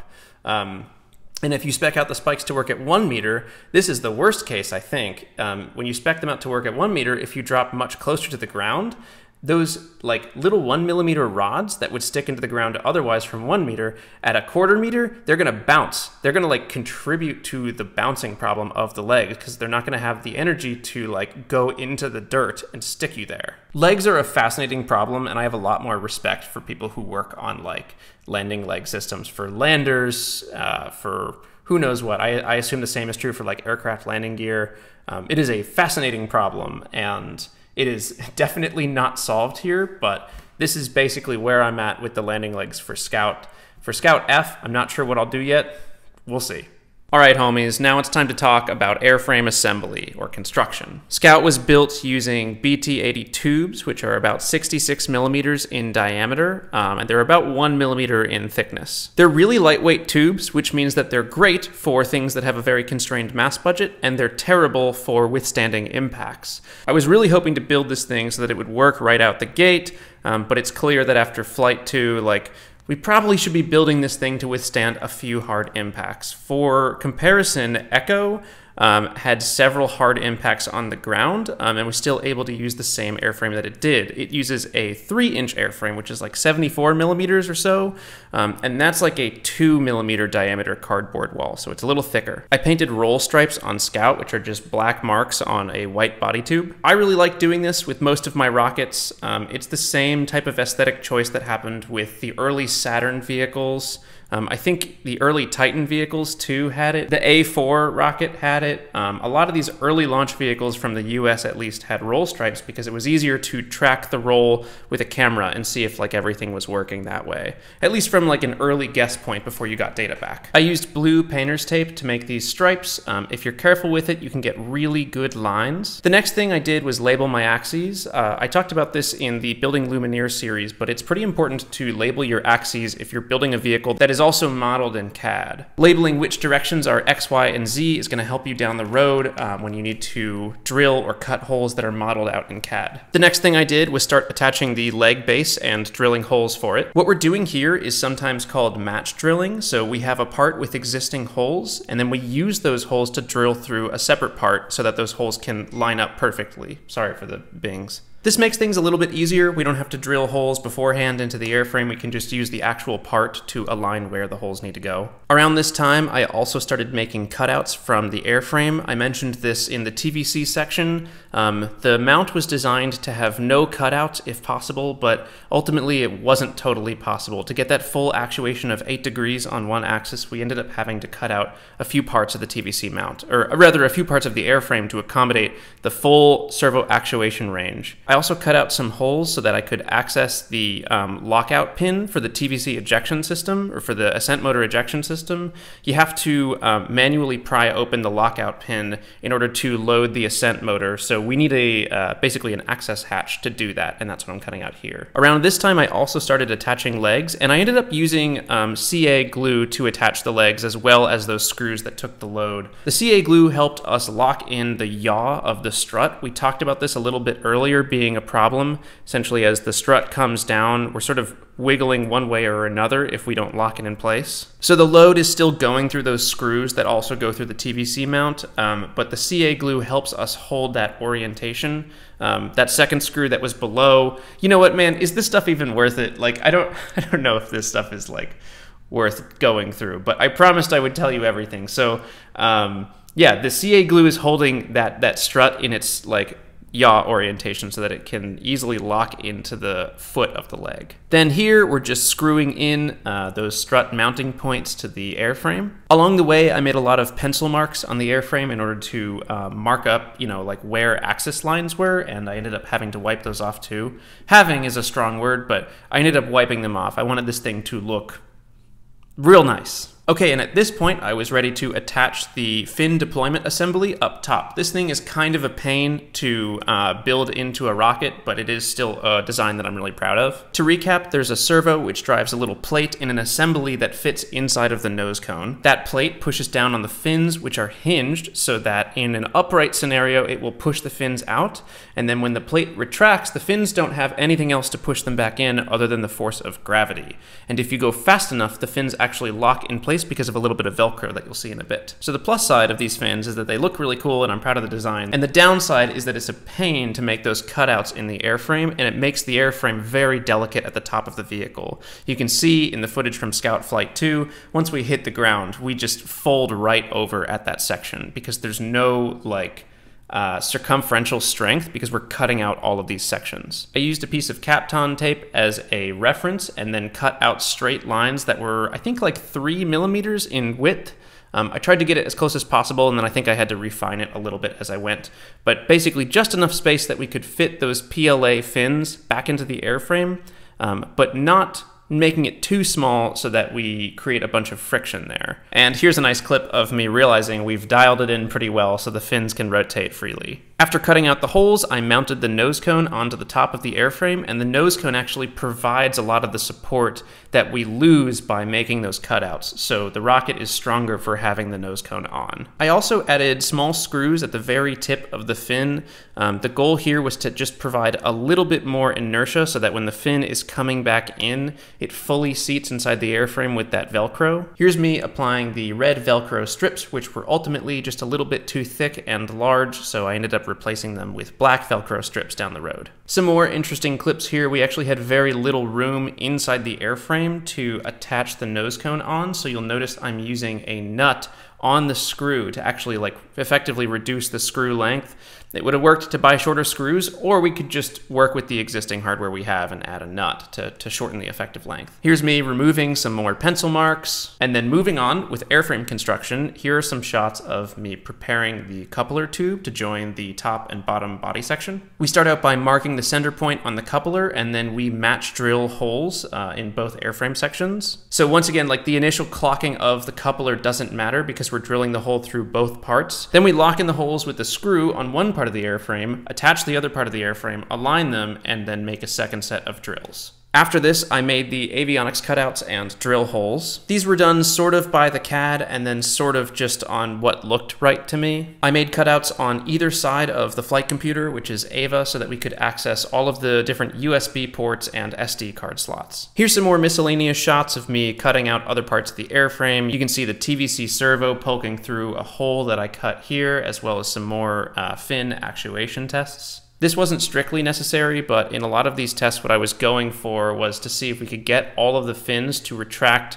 perfectly so that they all like, had equal alignment when they retracted into the airframe, which is basically just a game of like seeing how thick we need the Velcro to be, like entirely unnecessary for this. After loading in the TVC mount in the flight computer, I attached the landing legs so that we could start testing motor ejections. Those legs, as a reminder, that leg base specifically holds the ejection pin that allows us to eject the motor. All of these systems on this rocket ultimately work together, and some are like codependent on each other to work. And once I got those legs attached, I got super extra, and I colored in the BPS logo on the foot of each landing leg. This is like, Like everything with this project, it's entirely overkill, but it's good to have pride in your work too. I suppose that's the flip side of going way too hard with how this thing looks. It's good to have pride in your work, and so this is, let's call it that. That's what's going on here. Okay, pals, it is time to talk about parachutes. Although the goal of Scout E was to land propulsively for the first few flights, I did want to have parachutes on board as a safety measure. The main reason for the chutes was that if something went wrong during the flight, we could pop them, cancel the propulsive landing, and still get to the ground safely. Ultimately, I'm not sure that the chutes would have recovered the rocket safely, just because of the fragility of the airframe itself. Like, our touchdown speed would have been fast enough that I think it probably may still have crunched. Regardless, it would have been safer than coming down totally ballistic without any way to slow it down. So the chutes were a good idea initially, and the main scenario that I envisioned where they would be needed is if those fins up top, if the fins to reorient the vehicle during its free fall, if those didn't have enough effect to get the vehicle back to upright when it was time to light the motor, the chutes would be popped. And actually that code did run on the flight. So we were able to either abort on ascent with the chutes, or we could abort at the point of landing motor ignition. We're either going to light the landing motor or we're going to pop the chutes. And we never passed the criteria where we needed to pop the chutes. But I figure we should probably discuss them since this is the engineering cut, so we talk about everything here. I had Parker design these parts as well, just like the legs. This part is pretty simple. The basic idea is that since we can't use the top of the airframe, which is occupied by the fins, we pop the chutes out the side. This works a lot better for smaller rockets. This doesn't scale very well with speed. So we print the entire chute bay. There are probably more efficient ways to do this, but I don't care. This is how I did it. This allows us to not need to use the airframe as a pressure vessel, which is a lot better because we have sensitive electronics above and below the parachute bay. Inside the bay, we also have a small piston / it's more of a plate really, and the plate allows us to separate the black powder charge from the parachutes just enough so that we don't burn them. It also helps to push the parachutes out as opposed to just fill the entire volume with black powder, because really the desired effect isn't to have an explosion, it's just to get the chutes outside of the airframe. So the piston is a great way to do that. The chute bay will end up going inside the airframe, but before we show that, I want to show some testing of the system early on. So here's a series of tests where we're dialing in the amount of black powder, the placement of different pieces of tape on the side. We're dialing in every part about the chute system to make sure that if we need to use them, they do work. 3, 2, 1.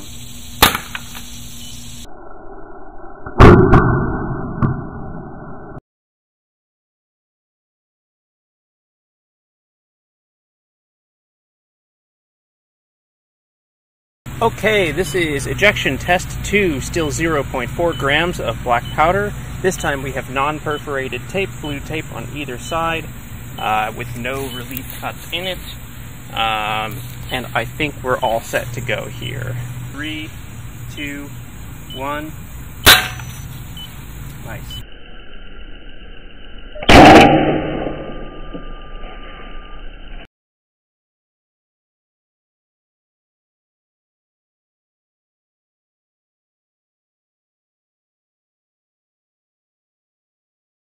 This test is using Pyrodex rather than the older black powder mixture. The assembly is now inside a small test airframe. We're attached with 4 pieces of tape, approximately 1 centimeter across on each side. 4, 3, 2, 1. Okay.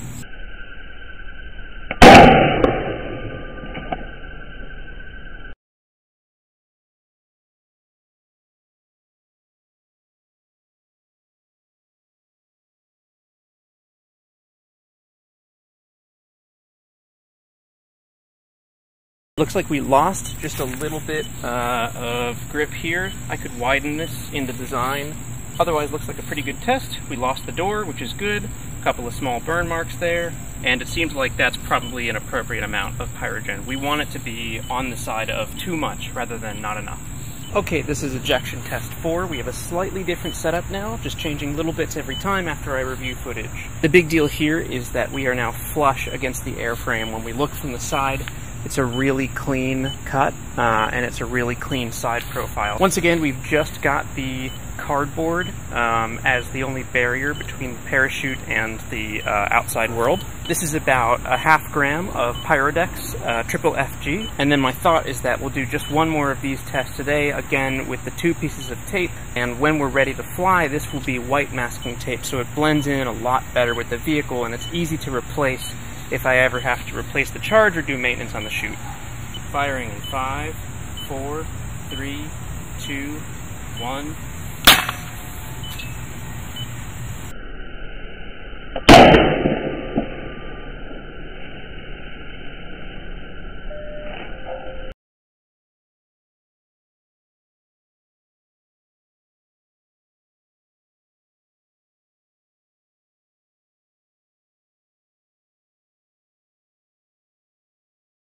Okay, this is the final test of the day. We have the same setup as last time. One of the pieces of tape is more strongly attached, which is on this side. The other piece of tape is more weakly attached with less surface area on the door that folds out. We're once again pretty much flush against the airframe, and we've got the chute packed just a little differently this time, which should allow it to expand outwards a little further from the body of the vehicle without getting caught like it did last time. Firing in 5, 4, 3, 2, 1. Very nice.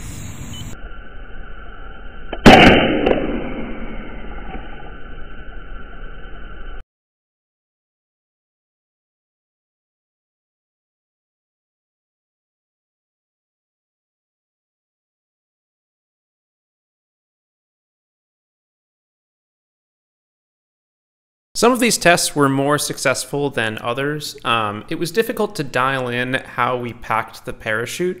And again, this sort of contributes to my sense that ultimately, I think if these chutes had to be used, it's possible that they wouldn't have worked that well, whether it was because they couldn't get unfolded correctly, or it was because we weren't moving fast enough to inflate the parachutes. And so that pretty much concludes the testing for the emergency chute ejection, whatever you want to call it, system. And so with that, here's a little bit of footage of us integrating the whole assembly into the airframe. So I epoxied the shock cord onto the back of the chute ejection system. I also put a knot in there, so even if the epoxy fails, it should be fine. I marked up the airframe for the different screw holes, and then I'm pretty sure I just sort of guessed for the size of the door that we needed. I can't remember exactly how I sized that, but it wasn't on CAD. It was probably just like a decent enough guess. I packed the chutes inside the airframe, and then I secured the door with Kapton tape, but I ended up replacing this Kapton tape with something closer to like white duct tape for the actual flight, and that's still what's on the vehicle now. The chutes never needed to be fired, which is probably a good thing, and at some point I'll have to remove the charge and use that on a different flight. Now we're going to talk about avionics. Scout uses the Ava flight computer, and specifically we're using Ava R2 on the Scout E rocket. There's a whole video that's dedicated to details about the Ava flight computer. I will link it in the description below, but we'll do a super quick recap. In terms of the microcontrollers, there are 3 on board. In the center we have the MPU, which is the main processing unit. That controls all of like the hardware on the flight. It integrates all of the other subcomputers, and it records data. That is a Mark 20 DX256 VLH7. Is that right? MK20 DX256 VLH7. 90% sure that's what it is. It's the Teensy 3.2 processor. On the sides, we have the navigation and telemetry subcontrollers. Those are the Atmel ATSAM D21G microprocessor. Pretty sure that's what it is. In terms of sensors, the IMU is the Bosch B&O 055. The GPS is the U-Blox Zoe M8Q. The barometer is the TE MS5611. I guess those are really our main inertial sensors. That's what tells us where we are. We log data to a flash chip on the back of the board during flight. We then put that data over to an SD card for easy access after the flight. Telemetry is beamed out using an external XB Pro S3B radio. And then for the servos in this specific rocket, we run them on the raw LiPo power, which in this case is 7.4 volts. I conformal coded all of the electronics that went into Scout. This is necessary because I used to fly out in Nashville, Tennessee. It gets wildly humid there, and that can actually cause some problems on the boards. Conformal coding is a great idea anyway. If there are any metal shavings that end up floating through your rocket, they will conformal coating will help you prevent shorts from those. As part of speccing out an appropriately sized LiPo for this flight, I hooked Ava up to my power supply and then monitored current draw for a little while. And that's how we arrived at like the appropriate milliamp hours for the LiPo, which, speaking of which, I'm pretty sure is 500. Let me double check that. Yes, here it is. It's a 500 milliamp hour 2S 20C LiPo. The LiPo got glued onto the back of Ava to save a little weight, and sandwiched in between the LiPo and Ava is a high-speed camera. It's a RunCam split hybrid 4K. I think that's what it's called. I might be getting the name wrong. Either way, on the back of Ava, we hot glued this camera in, and this is the camera that ends up looking down at the thrust vector control mount during flight. We power this camera off of the raw 7.4 volt LiPo, so as soon as we turn the rocket on, that camera begins recording. That's not the only camera on board though, as we have two outboard cameras, one that looks at the horizon and one that looks down at the ground. Both of those cameras are also RunCam split 4K hybrid, whatever the name is, but we run those off of the 7.4 volt LiPo as well. So when we turn the rocket on, everything starts recording except for one camera, which is a RunCam 2 that's pointed down at the reaction wheel. That actually brings us to the reaction wheel part of the avionics section. The reaction wheel is driven by a little 12 volt DC motor, and I use an Adafruit DC motor driver to drive it. I don't remember what type it is. I can probably look it up. Motor driver, here it is.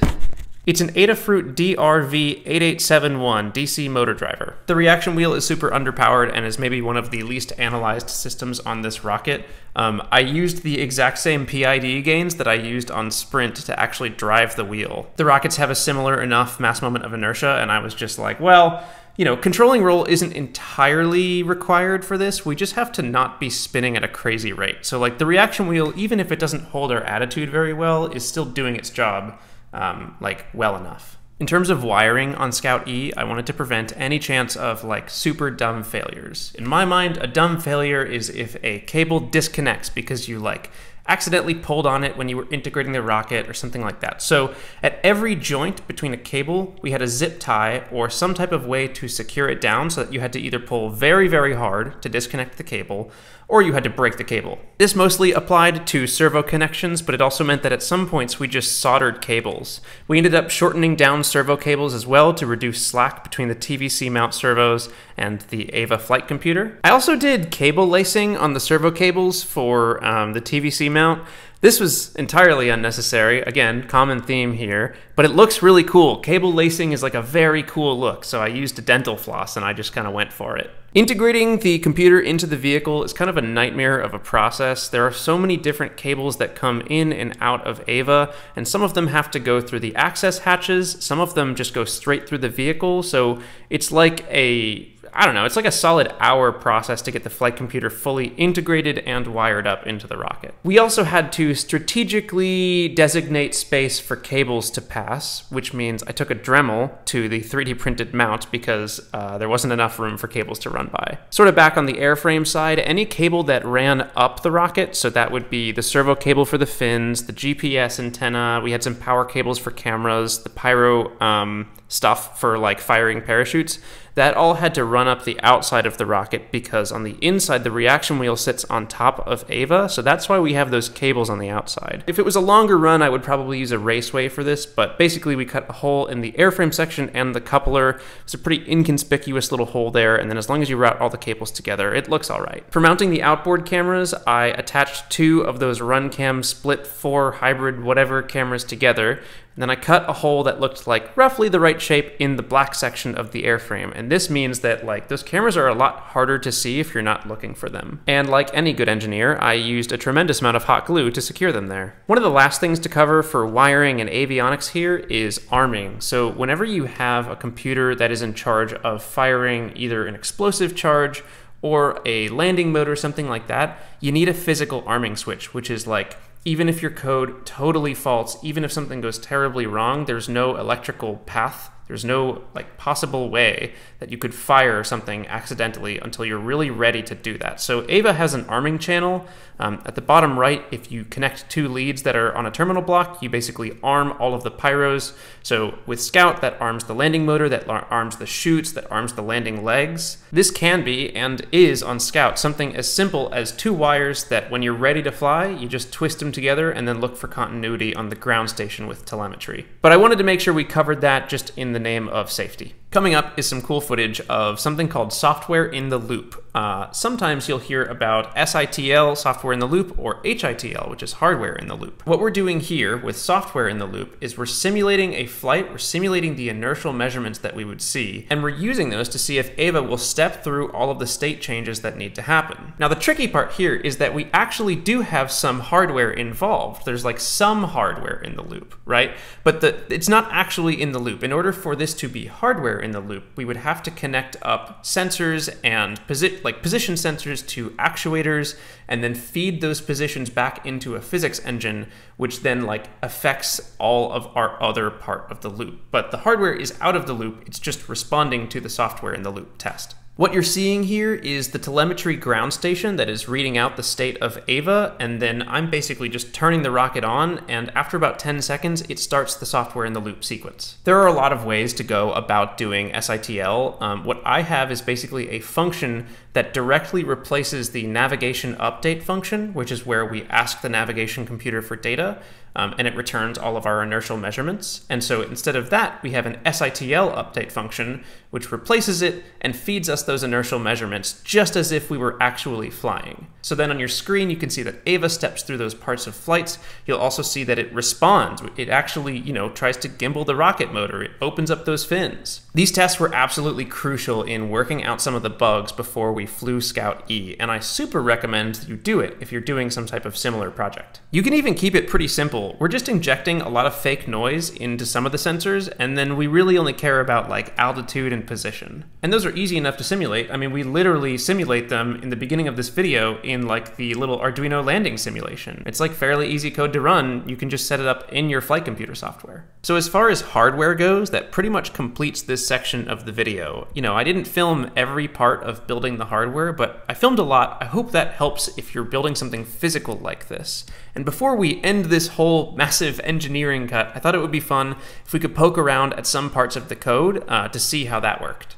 So we have the hardware portion of the video out of the way. We've seen how I built Scout in the physical form, and now I'd like to talk a little bit about flight software. You could call it software, you could call it firmware, you could call it, I guess those are really the two things, but we'll call it flight software. That is what runs on Ava, and it's what makes all of this stuff work. It's what brings it all together. That's really where I consider the secret sauce to be, or the magic of trying to land one of these rockets. It's all in software. So I figured we could take a look at a couple of specific things, first starting with the state machine. Just some housekeeping here. We're editing in Visual Studio Code, or VS Code, and this is all using Platform IO, which basically lets VS Code work with an Arduino environment and compile for Arduino. Ava essentially operates as 3 Arduino computers working together. So you can call it C++, you can call it Arduino. Both of those are technically correct. That's what language we're working in here. The loop function is what's going to execute all of our code as we fly the rocket. There's a setup function where we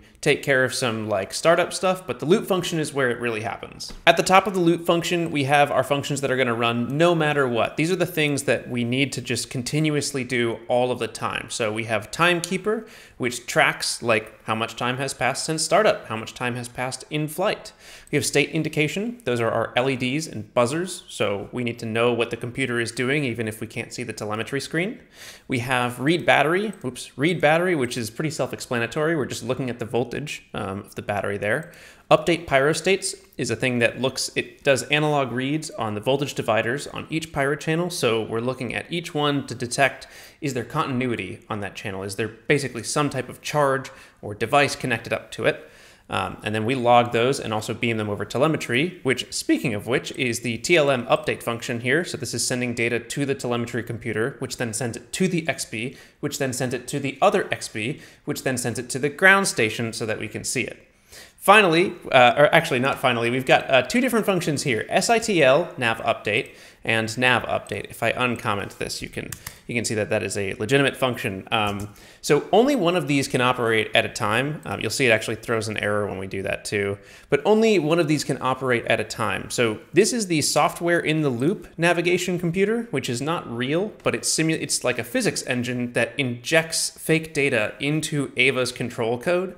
And then the actual nav update function is the thing that pulls the navigation computer for position, velocity, attitude, rates, all of that stuff. So when I want to turn on software in the loop, I do two things. I set SITL enable in the settings. I set that to true instead of false. And then I enable this function right here and comment out navigation update or nav update.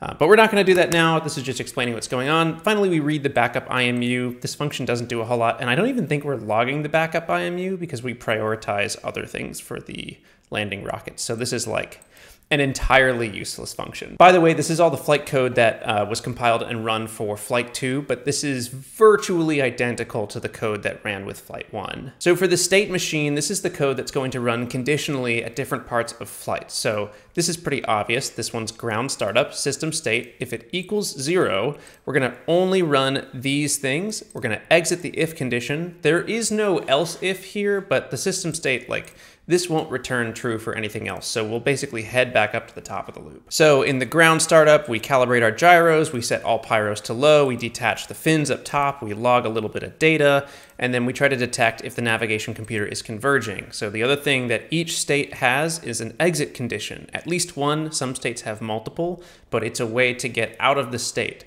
And so the exit condition for this is detect nav converging. If we have been looking at the navigation data and it looks like it's converging, so that might look like non-zero latitude and longitude. That might look like looking at our covariances for the Kalman filter. If those start going down, or if those start basically becoming more accurate, that means we are converging. The filter is getting better over time. And so that's going to push us into the INS converging state, which is not that much different. Really, the point of doing this is just to get better state indication. I don't know if this is like, I don't know if any of this stuff is interesting to people, but it's interesting to me. So we have detect nav ready, which is going to be similar to detect nav converging, but it's basically like a more refined version. So does position and velocity, are those pretty close to 0? Does it look like we're pointed upright? Our acceleration's pretty smooth. Do we have good sensor data? These are like more refined checks, and we basically can never enter the waiting for launch, like ready to launch state, until we have cleared all of those checks and detect nav ready. And then we do the same things as the state before, which is auto calibrate, pyros low, etc. In waiting for launch, we have basically one state exit condition, which is predictable. It's detect launch, and we're just looking at the accelerometers, like, are we actually, are we flying? Actually, the funniest thing about detect launch is that's not even how we're doing it here. If we go into navcom, which is the file that actually lets us communicate with the navigation computer, detect launch is literally just like, if digital read of nav sub SS is high, then system state advance, and we've detected launch. We read a pin, and if the pin is high, then we're good to go. And the reason we do this is it actually is a little bit faster than any communication protocol. It's just a 1 or a 0 from the navigation computer. There is a dedicated pin that the navigation computer is the thing that's actually polling all of these sensors to determine if we have launched. So the navigation computer is going to be the first thing that gets a measurement on whether we've launched or not. And as soon as that happens, it's almost like an interrupt. We write high on a pin that's totally dedicated to that on Ava. And so that's what's happening here. We look for that pin to be high, and then we're launched. Once we launch, we do all of the things that you would expect, which is TVC update. So that is like actually guiding the rocket. Reaction wheel update, that is trying to control the roll axis, computing the PID for that. Flight termination handler is going to be the function that looks at attitude constraints versus set point. So, we track our set point, we track where we actually are, and then we look at the difference between those two things. It's almost like the missile knows where it is. But if the difference is too great, we will abort the flight. We can actually check what those values are here too. So this is just in settings. These are the FTS settings here, right? So you can see that FTS is enabled. That's enabling the flight termination system. So we can abort if we need to. Abort ARM timesec is how long FTS can happen for after launch. This does not include the possibility of FTS that is manually commanded from the ground, or FTS that is automatically detected or automatically called at the point at which we should light the landing motor. But this is on ascent. We have 1.5 seconds on ascent where we can determine, are things working? The abort angle is 40 degrees. If we pass that in a second and a half, we know we're in trouble. If you've wired something backwards, if you've got really bad gains, like you'll probably know by that point. The abort distance is also a thing that we check. We have both a box in terms of attitude and a box in terms of position that we have to stay within in order to not violate our abort constraints.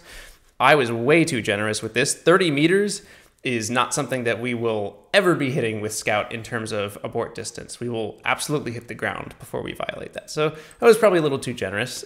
Pyro on time sec is just how long we fire any of the pyros for, which excludes the landing legs because those fire for about a second.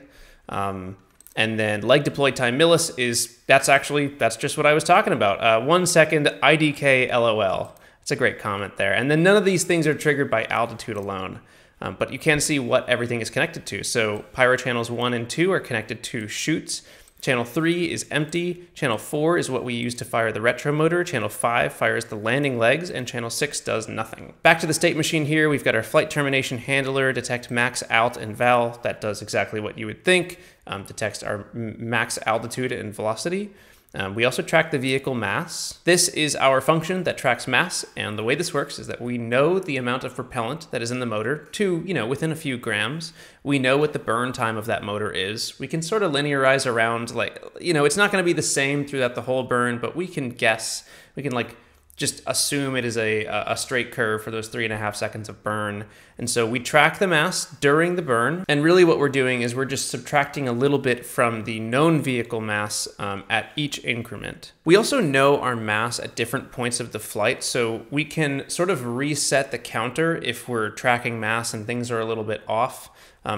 None of this is entirely needed as far as I can remember. I went pretty hard with the mass tracking stuff because originally we were going to do live simulation as we were coming down and plot things forward, but it ended up not being that important to do. So I have a bunch of functions in here that track vehicle mass and characteristics that aren't really needed. Oh, you know what? No, this is kind of needed because I think we do some math about it in the TBC update function. Is that correct? I don't even know at this point. My code has advanced beyond me. Also in the launch state, we have the pitch over timer, which does what you would expect. I gotta stop saying that phrase. I keep saying does what you would expect. The pitch over timer, at about 1.5 seconds into flight, I think just changes our set point to -5 degrees in the z-axis. So we can take a look at that. Here's our pitch over timer. It is literally this simple. We run timekeeper at the beginning of most of the functions that reference either flight time or on-time seconds, or on-time millis, flight time millis, that kind of thing. But if flight time is greater than or equal to pitch over time, which I wonder, will it show me if I hover over it? No, it doesn't. Sometimes VS Code does cool things, but if we're greater than our pitch over time, we advance the state 1, and it looks like we don't even change the set point, so that must happen somewhere else. And then we log data fast once we start flying. Once we're in the downrange pitch state, we do TVC update, same stuff as before, reaction wheel, flight termination, max alt, track vehicle mass. Now we have Z-ORI pitch over in there. We can take a look at what's going on here. So we have our pitch over angle in degrees, and so this is set in the settings file. I know that it's set to -5 because that's just what it is. So we set that to our Z-ORI inertial degrees set point, SP. Then we convert that to radians. We try to do everything duplicated in both degrees and radians so we can log them both. We have a couple of internal functions here that deal with the transformation of coordinates through different reference frames, which basically means we've got our roll attitude here. We create a quaternion that represents that, and then we can rotate vectors here. So we have our set point for Y, ORI, Z, ORI, and we don't have a roll set point, which is fine because these are just pitch and yaw right here. We create those as coordinates. We rotate those coordinates through the roll quaternion, and then out come the body set points, the body axis set points. And that's what we're going to use to actually guide the vehicle. So if this thing is rolling out of control while we're going up, because we're tracking and guiding, because we are, how do I say this? Our set point is in the inertial frame, which doesn't care about the roll. So when we are going up, we can be rolling and still tracking that set point. This is perhaps a good time to say that some of this stuff is pretty hacky. There are better ways to do transformations like this. This works, it's fine. They're model rockets. Okay, then same stuff as before. We've got a data log, and then detect burnout is our state exit. That's going to send us to state 5. We feed it the state that we want to go to. So we detect burnout and we go to state 5. At state 5, we have burned out. So we're going to do a couple of things differently here. We're not going to update the TVC stuff anymore because we don't have a motor to thrust with. We're going to lock the TVC, but we're only going to lock it once. This is a one-time run function, which means that as soon as you run it, there's like an initialization, and then it won't run again. So this function will only execute once, not continually, as the comment states. We're going to keep updating our reaction wheel, so we're going to keep trying to maintain roll control. Same thing, max alt and vel. We're going to 0 all of our set points. So those set points that we came up with in the previous state, those are all back to 0 now. And then we eject the ascent motor, which is a small little routine that runs whenever you call it, as soon as you call it. It's another one that requires like an initialization variable. The eject descent motor basically slams. I mean, you know what it does at this point. If you're this far into the video, you can put it together. As the comment states here, the ejection also shifts a few states of the vehicle that are used as reference. So like our moment arm and inertia are going to change when we eject that ascent motor. We've lost mass and then we've changed our CG. So we track that because we use it to help guide the vehicle in the TVC update function. So when we eject the ascent motor, that's actually part of the function is we set our I think we actually change our vehicle mass too. Like we change a bunch of different physical characteristics during this function. We also detect apogee, which is as simple as saying, is our inertial vertical velocity negative? And then you'll start to see that we have these detect landing functions here. So detect landing can happen in a couple of different ways. We can look at very, very, very tame gyroscopic rates, which aren't going to happen in a free fall or powered flight. We can look for us being under, let's say, 10 meters for 30 seconds. That would put us into the landing state. But at this point, once we've launched into the air, there are so many things that could happen. I start putting the detect landing functions in there just so that we have a way to get out of the state in case something goes really wrong. But detect apogee is going to send us into the apogee descent state. So that's what we have here. We are still updating the reaction wheel, still detecting max altitude and velocity, which at this point, we're really looking for just velocity on the way down. Eject descent motor, this is looks like the comment says, just in case we haven't finished this. That's unlikely, but good to have it there. Attach fins, it's not gonna run twice too because it has that initialization variable, so that function will only run once during flight, even if you call it multiple times. Attach fins is where what are we doing here? Oh, that's right. The servo that drives the fins that deploy at the top is it's being driven at 7.4 volts and it really wants 5. So we keep that thing detached. We don't write anything on the PWM lines until it's really time to actually go for it. And that's why we're attaching the fins and then deploying the fins. So that's easy. And then landing burn commitment is quite the function here. We can take a look at that in a sec. Then we have detect landing and fast data log. Okay, so landing burn commitment is a lot. We're just gonna kind of bool through this code and see what we can find here. There's gonna be a lot of comments that probably don't make sense anymore that were just left in from testing. We have our Y and Z Ori body deg predict, which is our predicted, oh my gosh, how does this work? We are constantly predicting our future orientation by the gyro carry forward. Okay, so the gyro carry forward is a variable that represents the number of seconds between when right now is and when the motor could possibly come up to thrust, which is about 0.6 seconds. So we take our gyroscopic rate, we multiply it by 0.6, and the gyroscopic rate is in degrees per second. So if we multiply it by 0.6 seconds, that measurement is now going to become how many degrees we will theoretically travel in the next 0.6 seconds.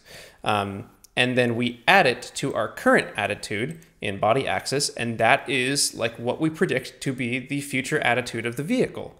So the reason this is important, I've talked about it in videos before, is that when we're coming down, when we light that landing motor, it does not instantly come up to thrust. So we don't instantly have control when we light it.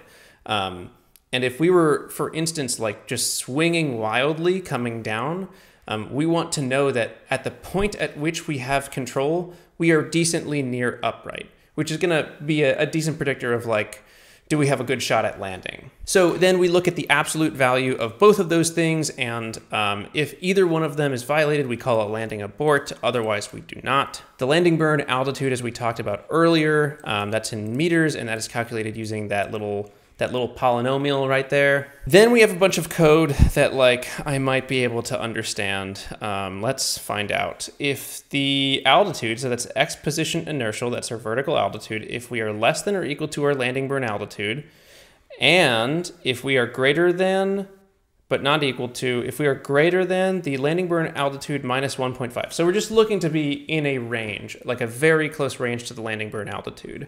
This should never be tripped, but I guess it's like a small safety thing. If we're in 1.5 meters, either we're gonna fire the pyro or we just move states. Maybe we move states. Oh, this is me like writing out theories.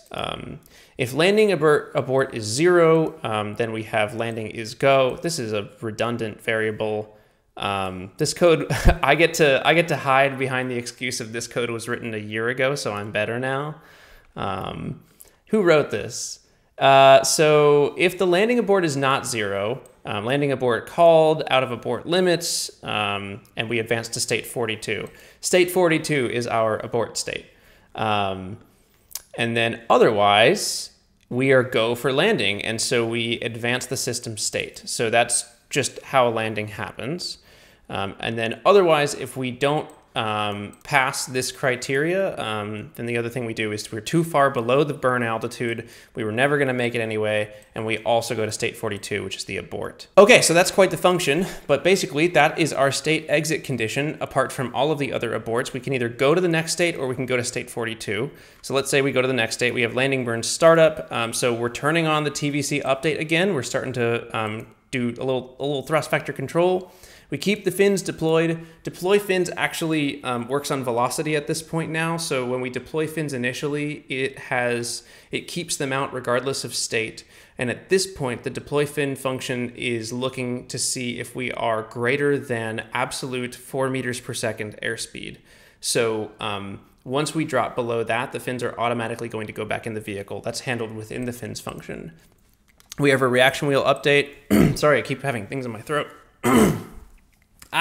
Minor derailment there. Fire pyro for landing burn. This is what fires the landing burn pyro. So this is a simple function. We hit the gas.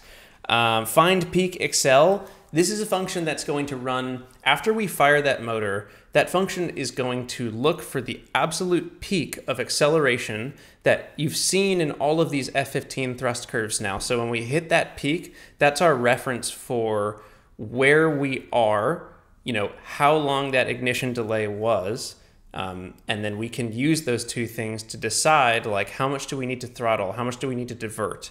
So that's what the peak excel does. We also are starting to track vehicle mass again because, right, we're burning that motor, we need to track the mass as we're burning. I don't think these comments are true anymore. Find peak excel, within that we run a landing sim. No, we don't.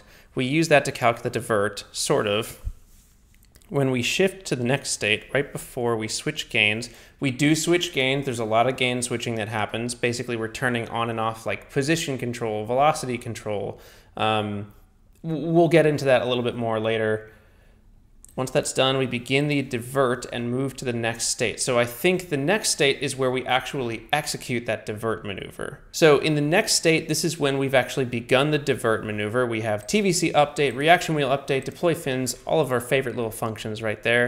And we have execute divert, track vehicle mass, and then fire pyro 5 landing legs, which looks like if we are below 6 meters. We just hard-coded this in here. I think at this point I was pretty much done with like proper software dev, and I was like, screw it. If we're below 6 meters, fire those legs. But let's take a look at the execute divert function. So this one's also a bit of a doozy.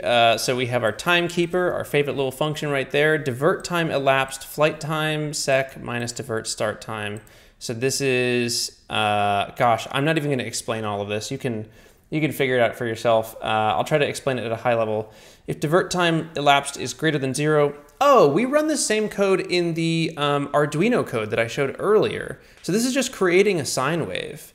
And I think we create a sine wave with an amplitude of 1. We don't even create anything. Is that true? Then I think we maybe multiply that sine wave by something. Gosh, I shouldn't be talking. Like, I am as unfamiliar with this code as you are. Okay, I am pretty sure this is just giving us a sine wave with an amplitude of 1, and then we use that sine wave down the line. We use that as a multiplier. It's also possible that like this stuff is covered in the comments and I'm just too lazy to read it. If retro bleed percent is greater than 0, so we do have to do this because sometimes there are some like weird edge cases where the bleed percent is less than 0 and we're gonna hit the ground. But if it's greater than 0, then the target angle is, oh, this is the stupid thing where the bleed percent is not actually representative of the actual percent we're bleeding off. It's just representative of the percent at the peak of the sine wave. So that's what's happening here. We do a cheeky little acos function, little acosine, and that's what's happening. All right. Then we have the bleed limit at 35 degrees. That's a hard-coded value. We convert to radians. If the bleed target angle radians is greater than the limit, then you cap it. Same thing, if it's less than the negative limit, then you cap it. Timekeeper again, probably unnecessary. All right, if t now millis minus sine timer prev is greater than 10. Oh, this was awful. I ran into all of these problems where if we updated the function fast enough, we weren't able to interpolate. This is going to be hard to explain. Basically, in here we set both attitude and angular rate set points. So we're not just tracking the attitude of a sine wave, we're tracking the angular rate through the sine wave. And the way that I did this is I like generated the attitude set point first, and then I tried to interpolate between the previous and current attitude set point to get the desired angular rate. And I couldn't make that work if it was happening like almost instantaneously, because you start running into all of these errors with like floating point numbers that aren't represented with more than 7 total digits, I think. And so basically I only allowed this function to run once every 20 milliseconds. 2 milliseconds is not correct. That comment is wrong. This is a 20. That is absolutely a 20. And so the signal became smooth enough once I like made it run slow enough. That's a hack. There's a bunch of stuff where I tried to work with like micros instead of millis to make it work, and I don't think it did, because we're clearly using milliseconds here. Here's where we multiply the target angle deg, which is the total target angle. So like if we had a bleed where we wanted a 21 degree divert, that 21 degrees, that bleed target angle deg is going to stay at 21, but then we're going to multiply it by that sine wave between 0 and 1, and that sine wave multiplied by the total amplitude is going to give us the sine wave of the correct amplitude for our set point. So it's the z-axis inertial degree set point. Okay, then we turn it into radians because guidance. Gosh, this is the craziest thing. Then we have these huge variables that represent the delta, which is our angular rate. I'm not even gonna touch this. So then we generate our z gyro inertial degrees per second set point. We probably turn it into radians per second at some point. We clearly don't do it there, which is a little concerning. And then a lot of the same stuff we've seen before, which is that we take those values, we rotate them into the correct frame. We're doing a lot of the like actual hard guidance stuff in the body frame, because if we roll, we still want to have a successful flight. We don't want that to be dependent on the reaction wheel. So we have to rotate into the body frame before we actually do guidance things. There's a bunch of comments. Let's see what they say. Switch gains here. Need to generate sine wave, need to scale. Oh, these are just like notes for as I was building the function. Need to scale that sine wave to the bleed off percentage. Need to turn that into set points. Yep, I do that. Sine wave time, 1.8, how long we run the divert function. This is weird at first, but let's walk through the math. In the MATLAB sim, divert lasts 1.8 seconds, but it started at 2.5. Oh, this is a mess. We subtract 0.6, which is the fixed peak time, and get 1.9. Never mind, this is a shit idea. We're gonna go off of peak time. This is great. I'm glad I keep these in here, because I have no remembering. I don't have any memory of this. And then it looks like here at a certain point in the sine wave, we zero all of the set points. Oh yeah, because at the final point of the burn, we don't care about executing the sine wave perfectly. What we care about is nulling out our horizontal velocity and our angular rates. And if all goes to plan, that's actually going to give us a pretty close approximation of the rest of the sine wave, but we cut the sine wave off a little bit before it finishes the full period of the wave. So when that happens, we update our K matrix, which is basically the set of gains that we use for guidance. So Ori gain 4, gyro gain 4, position gain 4, velocity gain 4, and then we change our gain set to 4 so that we log like which set we're actually working with. Let's see, this gain set brings velocity gains, brings back velocity gains along with the y-axis. It's here to null out that extra velocity and get us ready for touchdown. Still no Y position. We don't care about it. This is 2 seconds after. Yeah, that makes sense. We advance the system state, we zero the set points, and we're good. Woo, that's quite the function. So that's the execute divert function. That's going to send us to the next state, which is terminal guidance settling maneuver. We've got TVC update, we've got reaction wheel update, retract fins. At this point, we're forcing the fins back into the vehicle. The settle maneuver is basically changing our gains to like do one of two things. It's either going to high prioritize our horizontal velocity, which we do try to null at the end, and then finally within like the last 0.2 seconds of the burn, which again we can do because the burns are very consistent, within the last 0.2 seconds of the burn, we go to gain set number 5, and gain set number 5 is like fully prioritized on just angular rate control. So knowing those angular rates, because we're probably going to have a little bit of a drop. So we want to hold our attitude and have no angular rate. We don't even try to correct our attitude in that last gain set. It's just angular rate. We're also still tracking vehicle mass at this point, which is kind of funny to me, but like, yeah, go off. We've got fire pyro 5 landing legs. You know, if we're firing it at this point, we're probably in trouble, but good to have it there. And then finally, we land. It looks like I think the settle maneuver is what kicks us into state 10 here.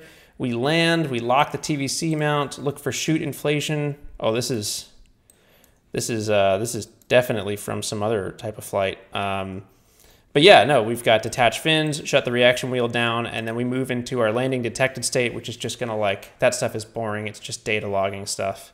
But yeah, that is the state machine for the Scout flights. I hope this is interesting to see. Obviously, there's a lot of code within all of these functions, and although I did do a lot of this project last fall, most of this code, like most of the architecture for doing this, I am comfortable with because I have been doing it for like 5, 6, I don't know. I've been doing it for several years now, and I've come up with a way of doing that feels very comfortable to me. And so like, this looks like a whole lot to build for one project. And for one project, yep, it is. But a lot of the stuff is ported from Sprint. You know, a lot of this stuff is exactly the same as it was for Sprint, and then we just add a couple of extra functions. So this pretty much brings us to the end of our engineering cut for Scout E. I hope you enjoyed it. I can't think of anything else that I would want to cover at this point. And honestly, if I can think of anything else, I'm probably not even going to include it because I am done editing this video, let me tell you. As you may be aware, we are doing another version of this rocket. It is not going to do the sine wave divert like Scout E did. We're going to try to actually throttle the solid motor, and I haven't landed on a way to do that yet. But just so you know, this isn't like this project is over kind of video. This is just like, the point here is that I spent a bunch of time coming up with this really interesting way to try and like throttle with the solid motor, and I'm still convinced that it can work. You can look at those simulations at the beginning of the video again. I'm convinced it can work. Someone just needs to like grab the torch and carry it over the finish line. So I hope this video helps if you're trying to do that. If you're not trying to do that and you're doing something similar, I hope it helps. If you're not doing anything similar at all, maybe it just helps you pass the time. I don't know. But thank you very much for watching. This is certainly a long one, and I hope to see you guys soon. So my name is Joe Barnard. May your skies be blue and your winds be low.